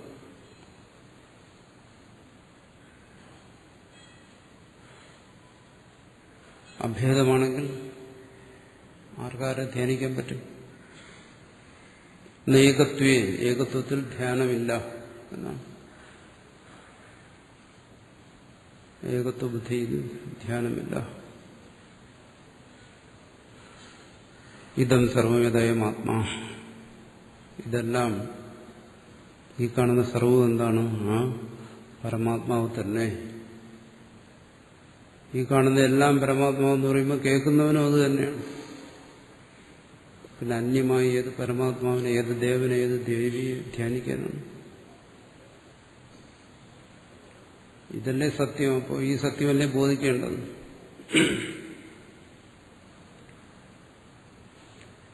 ഇത് ബോധിക്കുന്നില്ലെങ്കിൽ അവൻ അജ്ഞൻ. അജ്ഞതയിൽ നിന്നുകൊണ്ട് ചെയ്യുന്നതെല്ലാം അജ്ഞാന കാര്യങ്ങളാണ്. അപ്പൊ അജ്ഞതയെ പ്രോത്സാഹിപ്പിക്കാൻ പറ്റും? അത് സാധ്യമല്ലല്ലോ. ഇതീജ പ്രകൃത സീവ ദഷ്ടവേശ്യ ആത്മനേകത്വം ദർശിക്കുക. അതുകൊണ്ടിവിടെ ദർശിക്കേണ്ടതായ ആത്മാവ്, സാക്ഷാത്കരിക്കേണ്ടതായ ആത്മാവ്, ആ പരമാത്മാവ്, അതിന്റെ ഏകത്വത്തെ, അഭേദത്തെയാണ് കാണിക്കുന്നത്. തസ്മാത്മനോ ബ്രഹ്മത്വ സമ്പത്ത് ഉപപത്തി. അതുകൊണ്ട് ഈ സംസാരിയായിരിക്കുന്ന ജീവൻ തന്നെ മറ്റെന്തെങ്കിലുമായിട്ട് ഉപാസിക്കുന്നത്, അതിന് യാതൊരു യുക്തി, തന്നെ ശിവനായിട്ടോ വിഷ്ണുവായിട്ടോ ദേവനായിട്ടോ ഹിരണ്യഗർഭനായോ ഒരു തരത്തിലുള്ള ഉപാസനയും, ഇത് തത്വത്തെ പറയുന്നു, സത്യത്തെ പറയുന്നു. ഈ തത്വത്തെ ഗ്രഹിക്കാത്തവർക്ക്, ഈ തത്വം ബോധ്യപ്പെടാത്തവർക്ക് അന്യഭേദഭാവത്തോടുകൂടി ഉപാസിക്കാം. അവർക്ക് വേറെ വഴിയില്ലാത്തതുകൊണ്ട്. പക്ഷെ ശ്രുതിയിൽ നിന്ന് ഈ തത്വത്തെ മനസ്സിലാക്കുന്നവൻ, അഭേദജ്ഞാനമുള്ളവന് ഇവിടെ ഉപവാസിക്കാൻ, ധ്യാനിക്കുന്നതിന് വേണ്ടി അന്യമായൊരു വസ്തുവില്ല. തീർത്തും പറയുകയാണ്. എന്നുവെച്ചാ അഭി അന്യത് പ്രയോജനം ബ്രഹ്മോപദേശിച്ച് നിങ്ങളെന്താ പറയുന്നത്? ഞാൻ ധ്യാനിക്കുന്നതിന് എനിക്ക് വ്യക്തമായ ലക്ഷ്യമുണ്ടെന്നാണ്. അതിനെ പ്രാപിക്കുക. അത് അന്യമായിക്കൊള്ളട്ടെ, പക്ഷേ ധ്യാനിച്ചാൽ അതിനെ പ്രാപിക്കാൻ പറ്റും. ഞാൻ ശിവനെ പ്രാപിച്ചു കഴിഞ്ഞാൽ ഒടുവിൽ അവസാനം ഞാൻ ആ ശിവതത്വത്തെ പ്രാപിക്കും. ഞാൻ വിഷ്ണുവിനെ പ്രാപിച്ചു കഴിഞ്ഞാൽ അവസാനം ആ തത്വത്തെ പ്രാപിക്കും. ആ സച്ചിദാനന്ദമായിക്കൊള്ളട്ടെ, എനിക്കതിനെ പ്രാപിക്കാൻ കഴിയുമല്ലോ. ഇതാണ് പറയുന്നത്. എന്നുവെച്ചാൽ അന്യത് പ്രയോജനം ബ്രഹ്മ ഉപദേശിക്കുക. അങ്ങനെ തന്നിൽ നിന്ന് അന്യമായ ഒരു തത്വത്തെ പ്രാപിക്കുന്നതല്ല ശ്രുതി പറയുന്നു. പിന്നെയോ ബ്രഹ്മവേദ ബ്രഹ്മൈവ ഭവതി. അതിനറിയുന്നവൻ അത് തന്നെ ആയിത്തീരുന്നു. അപ്പൊ വേറെന്തിനേയും പ്രാപിക്കാൻ അവിടെ ഇല്ല. അഭയം വൈ ജനകപ്രാപ്തോസി പറയുന്നു. ജനക നീ പ്രാപിക്കുന്ന അഭയസ്വരൂപത്തെയാണ്. അതിന്റെ സ്വരൂപം തന്നെയാണ്, അന്യമായൊന്നില്ല. അഭയം ഹി വൈ ബ്രഹ്മഭൂതി, അത് ബ്രഹ്മസ്വരൂപം തന്നെയാണ്. ഇതിജ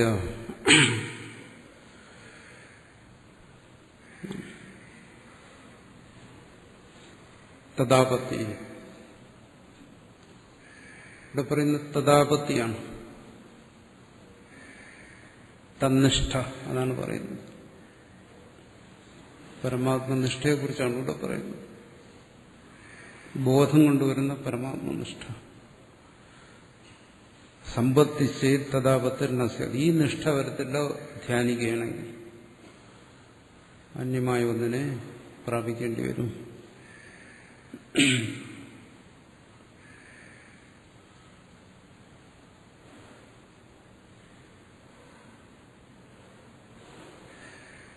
നഹി അന്യസ്യ അന്യഭവപത്യതേ. ഒരിക്കലും ഒന്നിനും മറ്റൊന്നായി തീരാൻ കഴിയില്ല. നീ സംസാരിയാണെങ്കിൽ നീ എന്ന് സംസാരിയായി തന്നെ ഇരിക്കും. നിനക്ക് സച്ചിദാനന്ദമാകാൻ കഴിയത്തില്ല. ഒന്നും മറ്റൊന്നാകത്തില്ല. വചന സമ്പത്തേരവി തദ്ഭാവത്തി സാധിച്ച് ഒരുപക്ഷെ പറയുന്നു, ഇത് ചിന്തിക്കേണ്ട കാര്യമാണ്. ഈ സമ്പത്തി അല്ലെങ്കിൽ ധ്യാനം എന്ന് പറയുന്നത് എന്താണ്? ഞാൻ ശിവനെ ധ്യാനിക്കുന്നു, ശിവഭാവത്തെ ധ്യാനിക്കുന്നു, ജഡയും മകുടവും ഗംഗയും ചന്ദ്രക്കലയും ഒക്കെയുള്ള ആ രൂപത്തെ ധ്യാനിക്കുന്നു. അല്ല, ഇനി അതല്ലെങ്കിൽ അതിനെ ഒരു തത്വമായി ധ്യാനിക്കുന്നു. സച്ചിദാനന്ദം. ഈ സംസാരിയായിരിക്കുന്ന എനിക്ക് ആ ശിവതത്വത്തെ പറഞ്ഞു അങ്ങനെ ധ്യാനിക്കുന്നു. ഏതു തരത്തിലുള്ള ധ്യാനമായാലും ഈ ധ്യാനം എന്ന് പറയുന്നത് എന്താണ്? മനസ്സിന്റെ പ്രവൃത്തിയാണ്. മനസ്സിന്റെ എങ്ങനെയുള്ള പ്രവൃത്തി? മനസ്സിന്റെ ഭാവനാത്മകമായ പ്രവൃത്തി. മനസ്സിങ്ങനെ ഒരു പ്രത്യേക ഭാവനയിൽ പരിണമിച്ചുകൊണ്ടേയിരിക്കുന്നു. ശിവം ശിവം ശിവം എന്ന്, അല്ലെങ്കിൽ ശിവോഹം ശിവോഹം ശിവോഹം എന്നിങ്ങനെ, ഞാനാ ശിവനാണ് ശിവനാണെന്നിങ്ങനെ. ഇതാണ് ധ്യാനം. മനസ്സിന്റെ ധ്യേയവിഷയത്തിലുള്ള ഭാവനാത്മകമായ ഈ പരിണാമം. ശരി, ഈ ഭാവനാത്മകമായ പരിണാമം എന്ന് പറയുന്ന ഈ സാധനം എന്താണ്? മനസ്സിന്റെ ഈ ഭാവന. ഇത് വാസ്തവത്തിൽ ജ്ഞാനമല്ലേ? ഇത് ജ്ഞാനം തന്നെയാണ്. ധ്യാനവും ജ്ഞാനം തന്നെയാണ്. ഒരറിവിന്റെ പ്രവാഹമാണത്. ഒരു വസ്തുവിനെ കുറിച്ചുള്ള അറിവിനെ ആവർത്തിക്കുകയാണ്. അതല്ല എന്താ ധ്യാനം? ധ്യാന ശ്ലോകങ്ങളിലൊക്കെ അത് കേൾക്കുമ്പോൾ നമുക്ക് അതിനെക്കുറിച്ചൊരു അറിവുണ്ടാകും. അറിവിനെ ആവർത്തിക്കുന്നു. അതുകൊണ്ട് ശ്രുതി ഇത് നിർദ്ദേശിക്കുകയും ചെയ്യുന്നു. ധ്യാനത്തെ ദ്രഷ്ടവ്യ, ശ്രോതവ്യ, മന്തവ്യ. അതുകൊണ്ട് ഭജന സമ്പത്തേരവി, ഈ ജ്ഞാനരൂപത്തിലുള്ള ഈ ധ്യാനം, അതുകൊണ്ട് തദ്ഭാവ അപത്യസ്യ, ആ നിഷ്ഠ എന്തുകൊണ്ട് വന്നുകൂടാ? ഞാനിപ്പോൾ സംസാരിയാണ്, പക്ഷെ ഞാൻ ശിവോഹം ശിവോഹം എന്ന് ധ്യാനിച്ച് ധ്യാനിച്ച് ധ്യാനിച്ച് ഈ ധ്യാനവും ജ്ഞാനരൂപത്തിലായതുകൊണ്ട് ഇതിന്റെ ഫലമായി അവസാനം ശിവ തത്വനിഷ്ഠ എന്തുകൊണ്ട് സംഭവിച്ചുകൂടാ? സാധാരണ യുക്തി യോജിക്കുന്ന ഒരു കാര്യമാണ്. പറയുന്നു അത് സാധ്യമല്ല. ഇവിടെ സാധ്യമല്ല എന്ന് പറയുന്നത് എന്തുകൊണ്ട്? ഭേദബുദ്ധിയെ സ്വീകരിച്ചുകൊണ്ടാണ്. ആ ശിവതത്വത്തിൽ നിന്ന് ഭിന്നനായ ഞാൻ ആ ശിവതത്വത്തെ നിരന്തരം ഭാവന ചെയ്ത് ജ്ഞാനരൂപത്തിലുള്ള ഭാവന ചെയ്ത് അവസാനം ഞാൻ ആ ശിവതത്വമായി മാറുക. അത് സാധിക്കില്ല, അത് സാധിക്കത്തില്ല. ഒരവസരവും ഭാഷ്യകാരൻ കൊടുക്കുന്നില്ല. എന്തുകൊണ്ട്? നേരത്തെ സമാനം പറഞ്ഞു, സമ്പത്തേഹി പ്രത്യയമാത്രത്വ. നിങ്ങൾ പറയുന്ന കാര്യം ഞാൻ അംഗീകരിച്ചു. ഈ സമ്പത്തി എന്ന് പറയുന്നത് ജ്ഞാനം തന്നെയാണ്. അത് ജ്ഞാനമായതുകൊണ്ട് തന്നെ അതിനിങ്ങനെയുള്ള അത്ഭുതങ്ങളൊന്നും ചെയ്യാനുള്ള ശേഷിയില്ല. നേരത്തെ പറഞ്ഞു, ജ്ഞാനത്തിന് അങ്ങനെയുള്ള പ്രത്യേകതയൊന്നുമില്ല. അത് എത്ര ആവർത്തിച്ചാലും ശരി, ജ്ഞാനം തന്നെയാണ്.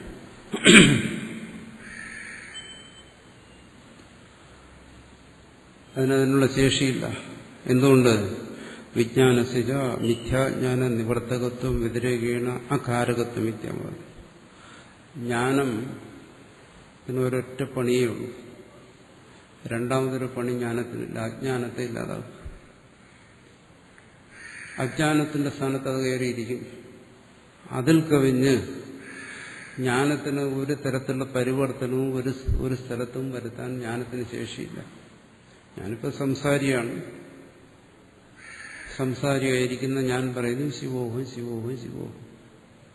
പരമാർത്ഥത്തിലിരിക്കുന്ന എന്റെ സംസാരിത്വത്തെ ഇല്ലാതാക്കാൻ ഈ ജ്ഞാനത്തിനെന്താ ശേഷി? അതില്ലാതാവൂ. എന്നിലിരിക്കുന്ന സംസാരിത്വം പരമാർത്ഥമാണെങ്കിൽ. ദ്വൈത ചിന്തയുടെ അടിസ്ഥാനം അതാണ്. വാസ്തവത്തിൽ ഞാനിപ്പോൾ സംസാരിയാണ്. ശിവതത്വത്തെ ധ്യാനിച്ചിട്ട് ഞാൻ ഈ സംസാരിത്വത്തെ എന്റെ ജ്ഞാനം കൊണ്ട് കളയുമെന്നാണ് പറയുന്നത്. ജ്ഞാനത്തിനങ്ങനെ ഒരു ശേഷിയില്ല. ഏതെങ്കിലും ഒരു വസ്തുവിനെ മാറ്റാനോ മറിക്കാനോ ഒന്നും സാധ്യമല്ല ജ്ഞാനത്തിന്. അങ്ങനെയാണെങ്കിൽ എന്തെളുപ്പമായിരുന്നു. ജ്ഞാനത്തിന് അങ്ങനെ ഒരു ശേഷി ഉണ്ടായിരുന്നെങ്കിൽ ജ്ഞാനം കൊണ്ട് സർവ്വകാര്യങ്ങളും നടക്കും, സങ്കല്പം കൊണ്ട് നടക്കും. അത് നടക്കുന്നില്ലല്ലോ. ഒന്നും നടക്കത്തില്ല.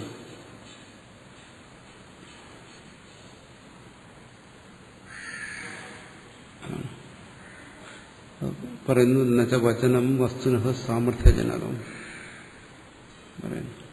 അങ്ങനെ ഒരു വസ്തുവിൽ സാമർഥ്യത്തെ ഉണ്ടാക്കുന്നതിന് ജ്ഞാനത്തിന് ശേഷിയില്ല. ഇപ്പൊ വെളുത്തിരിക്കുന്നു, വെളുപ്പാണെന്നറിഞ്ഞു, ഉടനെ ഞാൻ പറയുന്നു ഇത് കറുപ്പാണ് എന്നറിയാൻ ശ്രമിച്ചാൽ ഇത് കറുപ്പാവും? ഇല്ല. ഇത് വെളുത്തിരിക്കുന്നതുകൊണ്ട് വെളുത്തതായിട്ട് അറിയുന്നു. 100 തവണ ഇത് ഭാവന ചെയ്താലും വസ്തുസ്വരൂപത്തെ മാറ്റാൻ പറ്റും. വെളുപ്പ് കറുപ്പാവും. 100 തവണ ഭാവന ചെയ്താൽ ചിലപ്പോൾ തനിക്ക് തോന്നും ഇത് കറുപ്പാണ്. അത് ഭ്രാന്തി, തനിക്കുണ്ടാകുന്ന ഭ്രാന്തിയാണ്. അല്ല, വസ്തുസ്വരൂപത്തിൽ തന്റെ ഉള്ളിലിരിക്കുന്ന ജ്ഞാനത്തിന് മാറ്റം വരുത്താൻ ഒക്കത്തില്ല. അഗ്നിയെ കാണുന്നു, അത് ശീതമാണെന്ന് ഇങ്ങനെ ഭാവന ചെയ്യുന്നു. നിരന്തരമായി ഭാവന ചെയ്തു കഴിഞ്ഞാൽ ഒരാൾക്ക് ശീതം അനുഭവപ്പെടാം, പക്ഷെ അത് ഭ്രാന്തിയായിരിക്കും. മുമ്പിലിരിക്കുന്ന അഗ്നി ശീതമാകത്തില്ല. എന്തുകൊണ്ട്? ജ്ഞാനത്തിന് വസ്തുസ്വരൂപത്തെ മാറ്റാൻ പറ്റത്തില്ല. അതുകൊണ്ട് നീ വാസ്തവത്തിൽ സംസാരിയാണെന്ന് കരുതുകയാണെങ്കിൽ എത്ര ശിവനാണെന്ന് ധ്യാനിച്ചാലും ശരി, നിന്റെ വാസ്തവ സംസാരിത്വത്തെ മാറ്റത്തില്ല. അല്ല, ഒരാളങ്ങനെ ധ്യാനിച്ച് ധ്യാനിച്ച് ധ്യാനിച്ച് അയാൾ അവസാനം ശിവനായി, ഭ്രാന്തിയായിരിക്കും. അല്ലെങ്കിൽ മറ്റൊന്ന് സംഭവിച്ചിരിക്കും. എന്താണ്? അയാളങ്ങനെ ധ്യാനിച്ചു വന്നപ്പോൾ അയാളുടെ ഭേദബുദ്ധി നശിച്ചു. അയാൾക്ക് ബോധ്യം വന്നു എന്താണ്? താൻ സംസാരിയല്ല, ശിവൻ തന്നെ. അതാണ് ശിവപ്രാപ്തി. അല്ലാതെ ഭേദബുദ്ധിയെ നിലനിർത്തിക്കൊണ്ട് ധ്യാനത്തിലൂടെ ശിവബോധത്തെ ഉണ്ടാക്കാൻ പറ്റത്തില്ല. പറയുന്നു, ചിലർക്ക് അദ്വൈതവും തത്വമൊന്നും അറിയത്തില്ലായിരുന്നു, പക്ഷെ അവര് ശിവനെ ഉപാസിച്ചു, അല്ലെങ്കിൽ ബ്രഹ്മത്തെ ഉപാസിച്ചു, അല്ലെങ്കിൽ ദേവിയെ ഉപാസിച്ചു, അവർക്ക് ബ്രഹ്മസാക്ഷാത്കാരം കിട്ടിയെന്ന് പറയുന്നു. സംഭവിക്കാം, അത് സംഭവിക്കാം. എന്തുകൊണ്ട്? അജ്ഞാനത്തിൽ നിന്നുകൊണ്ട് ഈ ഭേദത്തെ അംഗീകരിച്ചുകൊണ്ട് അവരുപാസന തുടങ്ങി, അല്ലെങ്കിൽ ധ്യാനം തുടങ്ങി. ആ ധ്യാനമല്ല അവർക്ക് സാക്ഷാത്കാരത്തെ കൊടുത്തു. വിവേകമുണ്ടായി, ജ്ഞാനമുണ്ടായി. ആ ജ്ഞാനം ഉണ്ടാകുന്നതിന് ഈ ഉപാസന അവരെ സഹായിച്ചിരിക്കും. മറ്റു തരത്തിൽ ചിത്തശുദ്ധിയിലൂടെയോ ഈശ്വരാനുഗ്രഹത്തിലൂടെയോ ഒക്കെ സഹായിച്ചിരിക്കും. എവിടെയെങ്കിലും ഏതെങ്കിലും ഒരു തലത്തിൽ വന്ന് ആ ഭേദബുദ്ധിയെ ഇല്ലാതാക്കുന്ന ജ്ഞാനം പ്രകാശിക്കാതെ അവർക്ക് സംസാര നിവൃത്തി ഉണ്ടാകത്തില്ല. അതുകൊണ്ട് ഒരാൾ ഒരുപക്ഷെ തുടങ്ങുന്നത് ഭേദബുദ്ധിയോട് കൂടിയാണെങ്കിലും ക്രമേണ ജ്ഞാനത്തിലൂടെ, ജ്ഞാനപ്രാപ്തിയിലൂടെ അയാൾക്ക് സംസാര നിവൃത്തി സംഭവിക്കും. അല്ലാതെ ഈ ഭേദബുദ്ധിയെ നിലനിർത്തിക്കൊണ്ട്, അതാണ് ഇവിടെ പറയുന്നത്.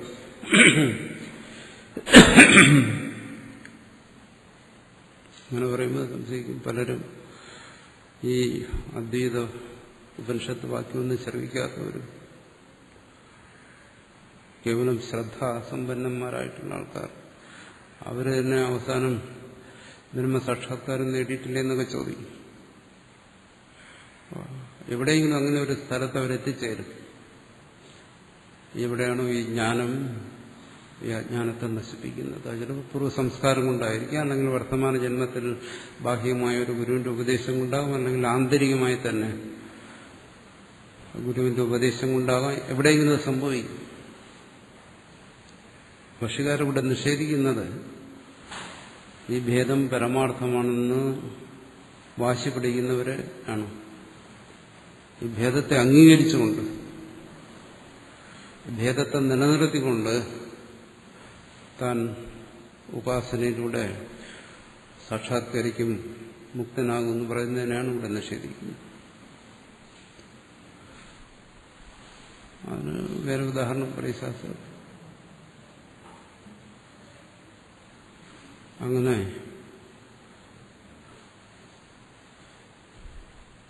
ഹിമാലയത്തിലേക്ക് വഴി വ്യക്തമായി മനസ്സിലാക്കി അവിടെ ചെന്ന് ചേരുന്നവരുണ്ട്. വഴി തന്നെ സഞ്ചരിച്ചു. പക്ഷെ വഴി തെറ്റി സഞ്ചരിക്കുന്നവരുമുണ്ട്. പക്ഷെ ചെന്ന് ചേരാൻ അവസാനം രണ്ടുപേരെ സംബന്ധിച്ച് ഹിമാലയം തന്നെ. പക്ഷെ എവിടെയെങ്കിലും ചെന്ന് വഴി തെറ്റുന്നവനും അവസാനം വഴി കയറും, എന്നിട്ട് അവിടെ എത്തിച്ചേരും.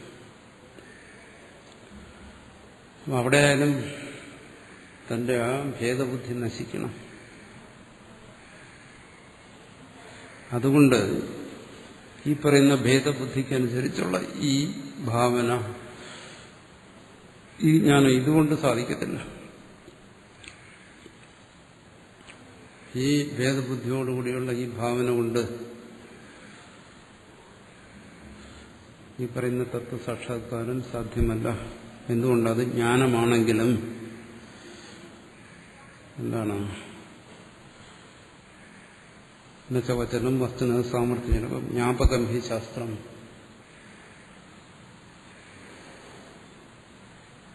ശാസ്ത്രം ജ്ഞാപകമാണ്, വസ്തു തത്വത്തെ ബോധിപ്പിക്കുന്നതാണ്. എന്ന കാരകം കാരകമല്ല. പറയുന്ന ഉപാസിക്കുന്നതും ജ്ഞാനമാണ്, അതും ഭാവനാത്മകമായിട്ടുള്ള ജ്ഞാനമാണ്. തത്വമസിന്ന് ശ്രവിക്കുന്നതും ജ്ഞാനമാണ്. ഇവ രണ്ടും തമ്മിൽ എന്താ വ്യത്യാസം? രണ്ടുകൊണ്ട് സാക്ഷാത്കാരം ഉണ്ടാകണ്ടേ? ഉപാസിക്കുന്നത് ജ്ഞാനമാണ് സംബന്ധിച്ച്, പക്ഷെ അത് ഭേദജ്ഞാനമാണ്. അതുകൊണ്ടാണ് അത് ഫലം ചെയ്യാത്തത്. തത്വമസിന്ന് ഗ്രഹിക്കുന്ന അഭേദജ്ഞാനമാണ്, അതാണ് ഫലം ചെയ്യുന്നത്. ഇവിടെ ഭേദജ്ഞാനം കൊണ്ട് സംസാര നിവൃത്തി, ഭേദജ്ഞാനത്തിന്റെ ആവൃത്തി കൊണ്ട് സംസാര നിവൃത്തി ഉണ്ടാകില്ല. അതാ പറയുന്നു. ഇവിടെ ശിവോഹം ശിവോഹം എന്ന് ധ്യാനിച്ചാലും ശരി,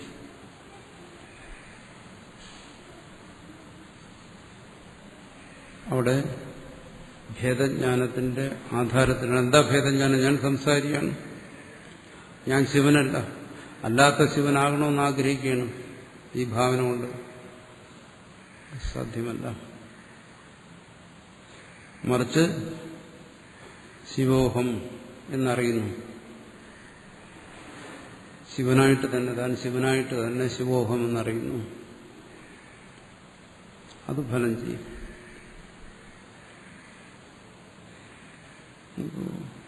ഈ ഭേദബുദ്ധി കൂടാതെ താൻ ശിവോഹം എന്ന് ഉപാസിച്ചാലോ, അതാണ് അഹംഗ്രഹ ഉപാസന എന്ന് പറ്റുന്നത്.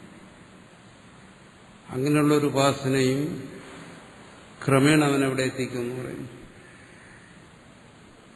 ഭേദബുദ്ധിയെ നിരാകരിച്ചുകൊണ്ടുള്ള ഉപാസനയാണ്. ആ ഉപാസനയുടെ ഫലമായി ജ്ഞാനത്തിലൂടെ അവൻ എത്തിച്ചേരും. ഉപാസനയുടെ ഫലമായിട്ടല്ല, ഉപാസന നേരിട്ടല്ല, ധ്യാനം നേരിട്ടല്ല. ആ ഉപാസനയിൽ നിന്നുണ്ടാകുന്ന ജ്ഞാനം.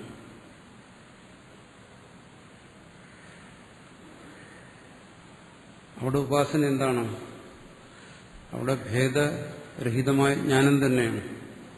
അത് ഫലത്തെ ഉണ്ടാക്കില്ലേ പറ്റും. ആ ജ്ഞാനം എവിടെ നിന്നുണ്ടായി? തത്വമസിയിൽ നിന്നുണ്ടായി. തത്വമസിയിൽ നിന്ന് അവൻ ശിവനാണെന്ന് അറിഞ്ഞു. പിന്നെ എന്തിനവൻ വീണ്ടും ശിവോഹം ശിവോഹം എന്ന് ധ്യാനിക്കുന്നത്? പറഞ്ഞല്ലോ, അജ്ഞാന കാര്യങ്ങളായ സംശയാദികൾ നിലനിൽക്കുന്നതുകൊണ്ട് അതിനില്ലാതാക്കുന്നതിന് ശ്രവണ മനനാദി രൂപത്തിൽ ശിവോഹത്തിന്റെ ആവൃത്തി. ഒടുവിൽ അവൻ ആ നിശ്ചയത്തിലെത്തിച്ചേരുന്നു. അവിടെ എന്താണ്? ഭേദത്തെ നിരാകരിച്ചുകൊണ്ടാണ്, ഭേദത്തെ അംഗീകരിച്ചുകൊണ്ടാണ്. അവിടെ ഈ ധ്യാനം സഹായിച്ചതും എന്തിന്? സംശയാദികളെ ദൂരീകരിക്കുന്നതിന് വേണ്ടിയിട്ടാണ്. അതിനത് സഹായിച്ചു. അത് മറ്റൊന്ന്. ഇവിടെ അതിനല്ല പറയുന്നു. അയ്യോ, ഞാൻ ശിവോഹം എന്ന് ധ്യാനിച്ചു കഴിഞ്ഞാൽ സാക്ഷാത്കാരം ഉണ്ടാകത്തില്ലേ, മോക്ഷം ഉണ്ടാകത്തില്ലേ എന്ന് ചോദിച്ചാൽ നിഷേധിക്കില്ല. ഇവിടെ പ്രധാനമായി പറയുന്ന ആ ഭേദബുദ്ധി അംഗീകരിച്ചുകൊണ്ടാണ്. കാരണം ഈശ്വരനിൽ നിന്ന് അന്യനാണ് എന്നുള്ള ആ ബുദ്ധി അംഗീകരിച്ചുകൊണ്ടാണ്. അത് നിഷേധിച്ചിട്ടാണ്. ഏത് തരത്തിലായാലും ജ്ഞാനം ഉണ്ടായത് പ്രമാണത്തിൽ നിന്നാണ്, ഉപാസനയിൽ നിന്നല്ല. ആ ജ്ഞാനത്തിന് വരുന്ന തടസ്സങ്ങളെ മാറ്റുന്നതിന് ഉപാസനയെ സഹായിക്കും. ഉപാസനയുടെ ഫലം മുഖ്യമായി പറയുന്നതാണ്. ഒന്ന്, മനസ്സിന്റെ ഏകാഗ്രത, പിന്നെ വിഘ്നങ്ങളുടെ നാശം, ഈശ്വരാനുഗ്രഹം, പല കാര്യങ്ങളും പറയുന്നുണ്ട്. അവിടെ ഉപാസന ആയാൽ കൂടിയും അത് ഭേദത്തെ അംഗീകരിച്ചുകൊണ്ടല്ല, നിഷേധിച്ചുകൊണ്ടായിരിക്കണം. അതിന്റെ ഫലം ചെയ്യും. നിശ്ചയാത്മകമായ ജ്ഞാനം സംഭവിക്കും, ദോഷരഹിതമായ ജ്ഞാനം സംഭവിക്കും. അതുകൊണ്ട് സംസാരം നിവൃത്തി വരും, അതൊക്കെ അംഗീകരിക്കുന്നു. പക്ഷെ നിങ്ങൾ പറയുന്നത് പോലെ ഈ ഭേദത്തെ സ്വീകരിച്ചുകൊണ്ട് ഒരു മാനസിക ഭാവന ചെയ്യുമ്പോൾ ഈ ഭാവന ആ ഭേദത്തെ നശിപ്പിക്കുക എന്ന് പറയുന്നത് അംഗീകരിക്കുന്നില്ല. അപ്പോൾ വ്യക്തമായും അഭേദജ്ഞാനത്തെ ആശ്രയിച്ചായിരിക്കും. അപ്പം നാം മുമ്പും ചർച്ച ചെയ്തിട്ടുണ്ട്. ധ്യാനിക്കുകയോ ഉപാസിക്കുകയോ ജപിക്കുകയോ മന്ത്രസാധന ചെയ്യുകയോ എന്ത് വേണോ ചെയ്യും. പക്ഷെ തത്വമസി ബോധിപ്പിക്കുന്ന അഭേദജ്ഞാനത്തെ ഗ്രഹിച്ചുകൊണ്ടായിരിക്കണം, അംഗീകരിച്ചുകൊണ്ടായിരിക്കണം, അതിന് വ്യക്തമായി ധരിച്ചുകൊണ്ടായിരിക്കണം. അതാണ് ഇവിടെ ഭാഷ്യകാരൻ പറയുന്നത്. ജ്ഞാപകം ഹി ശാസ്ത്രം, ശാസ്ത്രം ജ്ഞാപകമാണ്, മുമ്പും വന്നു. എന്നുവെച്ചാൽ എന്താണ്? അത് ശാസ്ത്രം തത്വത്തെ ബോധിപ്പിക്കുന്നു. തത്വബോധനം, അതാണ് ശാസ്ത്രം കൊണ്ട് സാധിക്കേണ്ടത്. ഇന്ന കാരകം, അതിന് മറ്റു യാതൊന്നും തന്നെ ചെയ്യുന്നതിന് ശേഷിയില്ല. മറ്റേതെങ്കിലും തരത്തിലുള്ള അജ്ഞാന നിവൃത്തി എന്ന് പറയുന്നതല്ലാത്ത മറ്റേതെങ്കിലും ഒരു ഫലത്തെ ഉണ്ടാക്കുന്നതിന് അതിന് കഴിയത്തില്ല, ജ്ഞാനത്തിന് കഴിയത്തില്ല.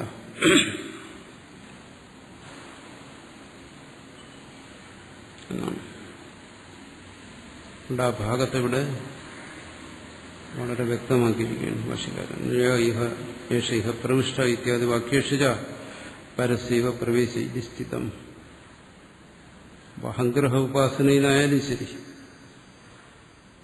തനിക്ക് തത്വമസി എന്ന് പറയുന്ന ആ വാക്യം ശ്രവിച്ചു, പരമാർത്ഥം എന്നതാണെന്ന് ബോധ്യമായി, അത് ബോധ്യപ്പെട്ടിട്ടും സംസാര നിവൃത്തി അനുഭവപ്പെടുന്നില്ല. ബോധ്യപ്പെടാത്തതുകൊണ്ടല്ല, അത് ബോധ്യപ്പെട്ടു. പക്ഷെ ആ ബോധ്യപ്പെടലിൽ സംശയാദികൾ ബാധിക്കുന്നു. ദുഃഖം നിവൃത്തി അനുഭവിക്കാൻ കഴിയുന്നില്ല, അതിന്റെ ഫലത്തെ അനുഭവിക്കാൻ കഴിയുന്നു.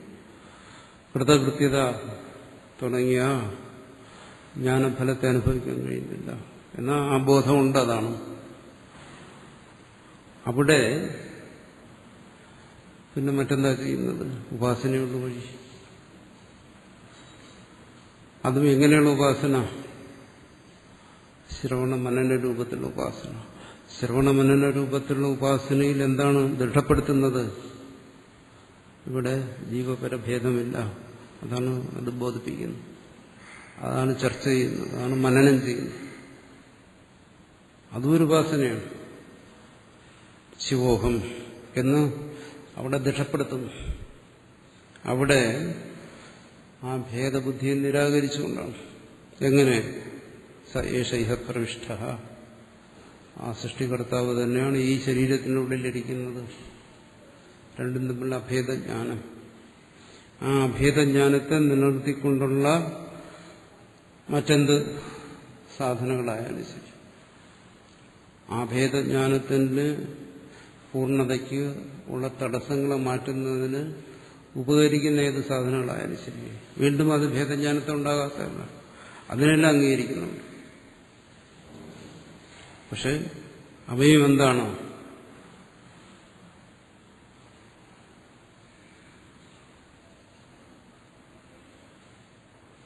ജ്ഞാനത്തെ കൂടാതെ, അഭേദജ്ഞാനത്തെ കൂടാതെ അവയും നിഷ്ഫലങ്ങളാണ്.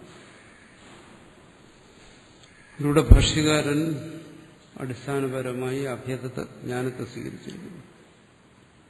അല്ലാതെ ഭേദജ്ഞാനം അതിനെ നിലനിർത്തിക്കൊണ്ട് സംസാര നിവൃത്തി സാധ്യമല്ല. കാരണം ഭേദജ്ഞാനത്തിന് അജ്ഞാനത്തെ നശിപ്പിക്കുന്നതിന് സാധ്യമല്ല. ജ്ഞാനത്തിന് അതിന് ശേഷിയുണ്ട്. ജ്ഞാനം അജ്ഞാനത്തെ നശിപ്പിക്കുന്നെങ്കിലും അത് കാരകമല്ല എന്നുള്ളത് നമ്മൾ കഴിഞ്ഞ ദിവസം ചർച്ച ചെയ്തതാണ്. അതിനത് മാത്രമേ കഴിയൂ, വേറൊന്നും സാധ്യമല്ല. ജീവനെ ബ്രഹ്മമാക്കാനോ ശിവനാക്കാനോ ഒന്നും അതിന് കഴിയത്തില്ല. പരസീവ പ്രവേശ ഇതി സ്ഥിതം, ഇതാണ് പരമാർത്ഥം, ഇതാണ് സിദ്ധാന്തം. ഈ ശരീരത്തിന് ഉള്ളിലിരിക്കുന്നത് ആ പരനാണ്. അതുകൊണ്ട് ഇവിടെ ബ്രഹ്മവായുധമഗ്ര ആസി എന്ന് പറയുന്നിടത്ത് ആ വാക്യത്തെ തുടർന്നുള്ള ചർച്ചകളാണ്. ബ്രഹ്മേതി എന്ന ബ്രഹ്മഭാവി പുരുഷ കൽപ്പന സാധ്യ. അതുകൊണ്ടവിടെ ബ്രഹ്മം എന്ന് പറഞ്ഞിരിക്കുന്നത്. ഈ സംസാരിയായിരിക്കുന്ന ഒരു ജീവൻ ധ്യാനിച്ച് അവസാന ഹിരണ്യഗർഭത്തെ പ്രാപിച്ച് അങ്ങനെയുള്ള ഒരു ഹിരണ്യഗർഭൻ, അതിനെക്കുറിച്ചല്ല ഇവിടെ പറയുന്നു. ബ്രഹ്മം എന്ന് പറയുന്നത് സർവഭേദശൂന്യമായ സ്വതത്വം തന്നെയാണ്. അതിനെ ബോധ്യപ്പെടുത്താൻ വേണ്ടി ശ്രുതി വെളിപ്പെടുത്തിയിരിക്കുകയാണ്. ശ്രോതാവ് ബോധ്യപ്പെടാൻ വേണ്ടി പറയുകയാണ്.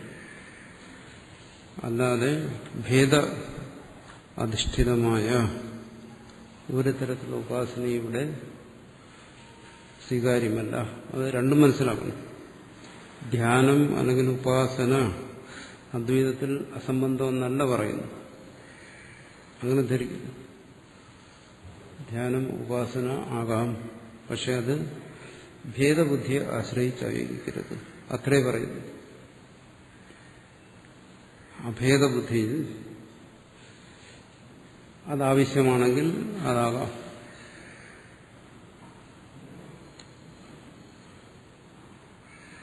ആവശ്യമാണെങ്കിൽ എന്നർത്ഥം. അഭേദജ്ഞാനത്തിൽ അയാളുടെ സംസാരം നിത്യനിവൃത്തമായാൽ പിന്നെ ഒന്നിന്റെ ആവശ്യമില്ല. അഭേദജ്ഞാനം അയാളിൽ സംശയരഹിതമായി പ്രകാശിക്കുകയാണെങ്കിൽ പിന്നെ ഒന്നിന്റെ ആവശ്യമില്ല. പക്ഷെ അവിടെ ആ ജ്ഞാനത്തിലും ഒരാൾക്ക് ന്യൂനത അനുഭവപ്പെടുകയാണെങ്കിൽ ബാക്കി ഉപാസനകളും ധ്യാനമെല്ലാം ആകാം. പക്ഷെ ആധാരമായിരിക്കുന്നത് ഇതിനെല്ലാം സദാത്മികത്വ ജ്ഞാനമാണ്.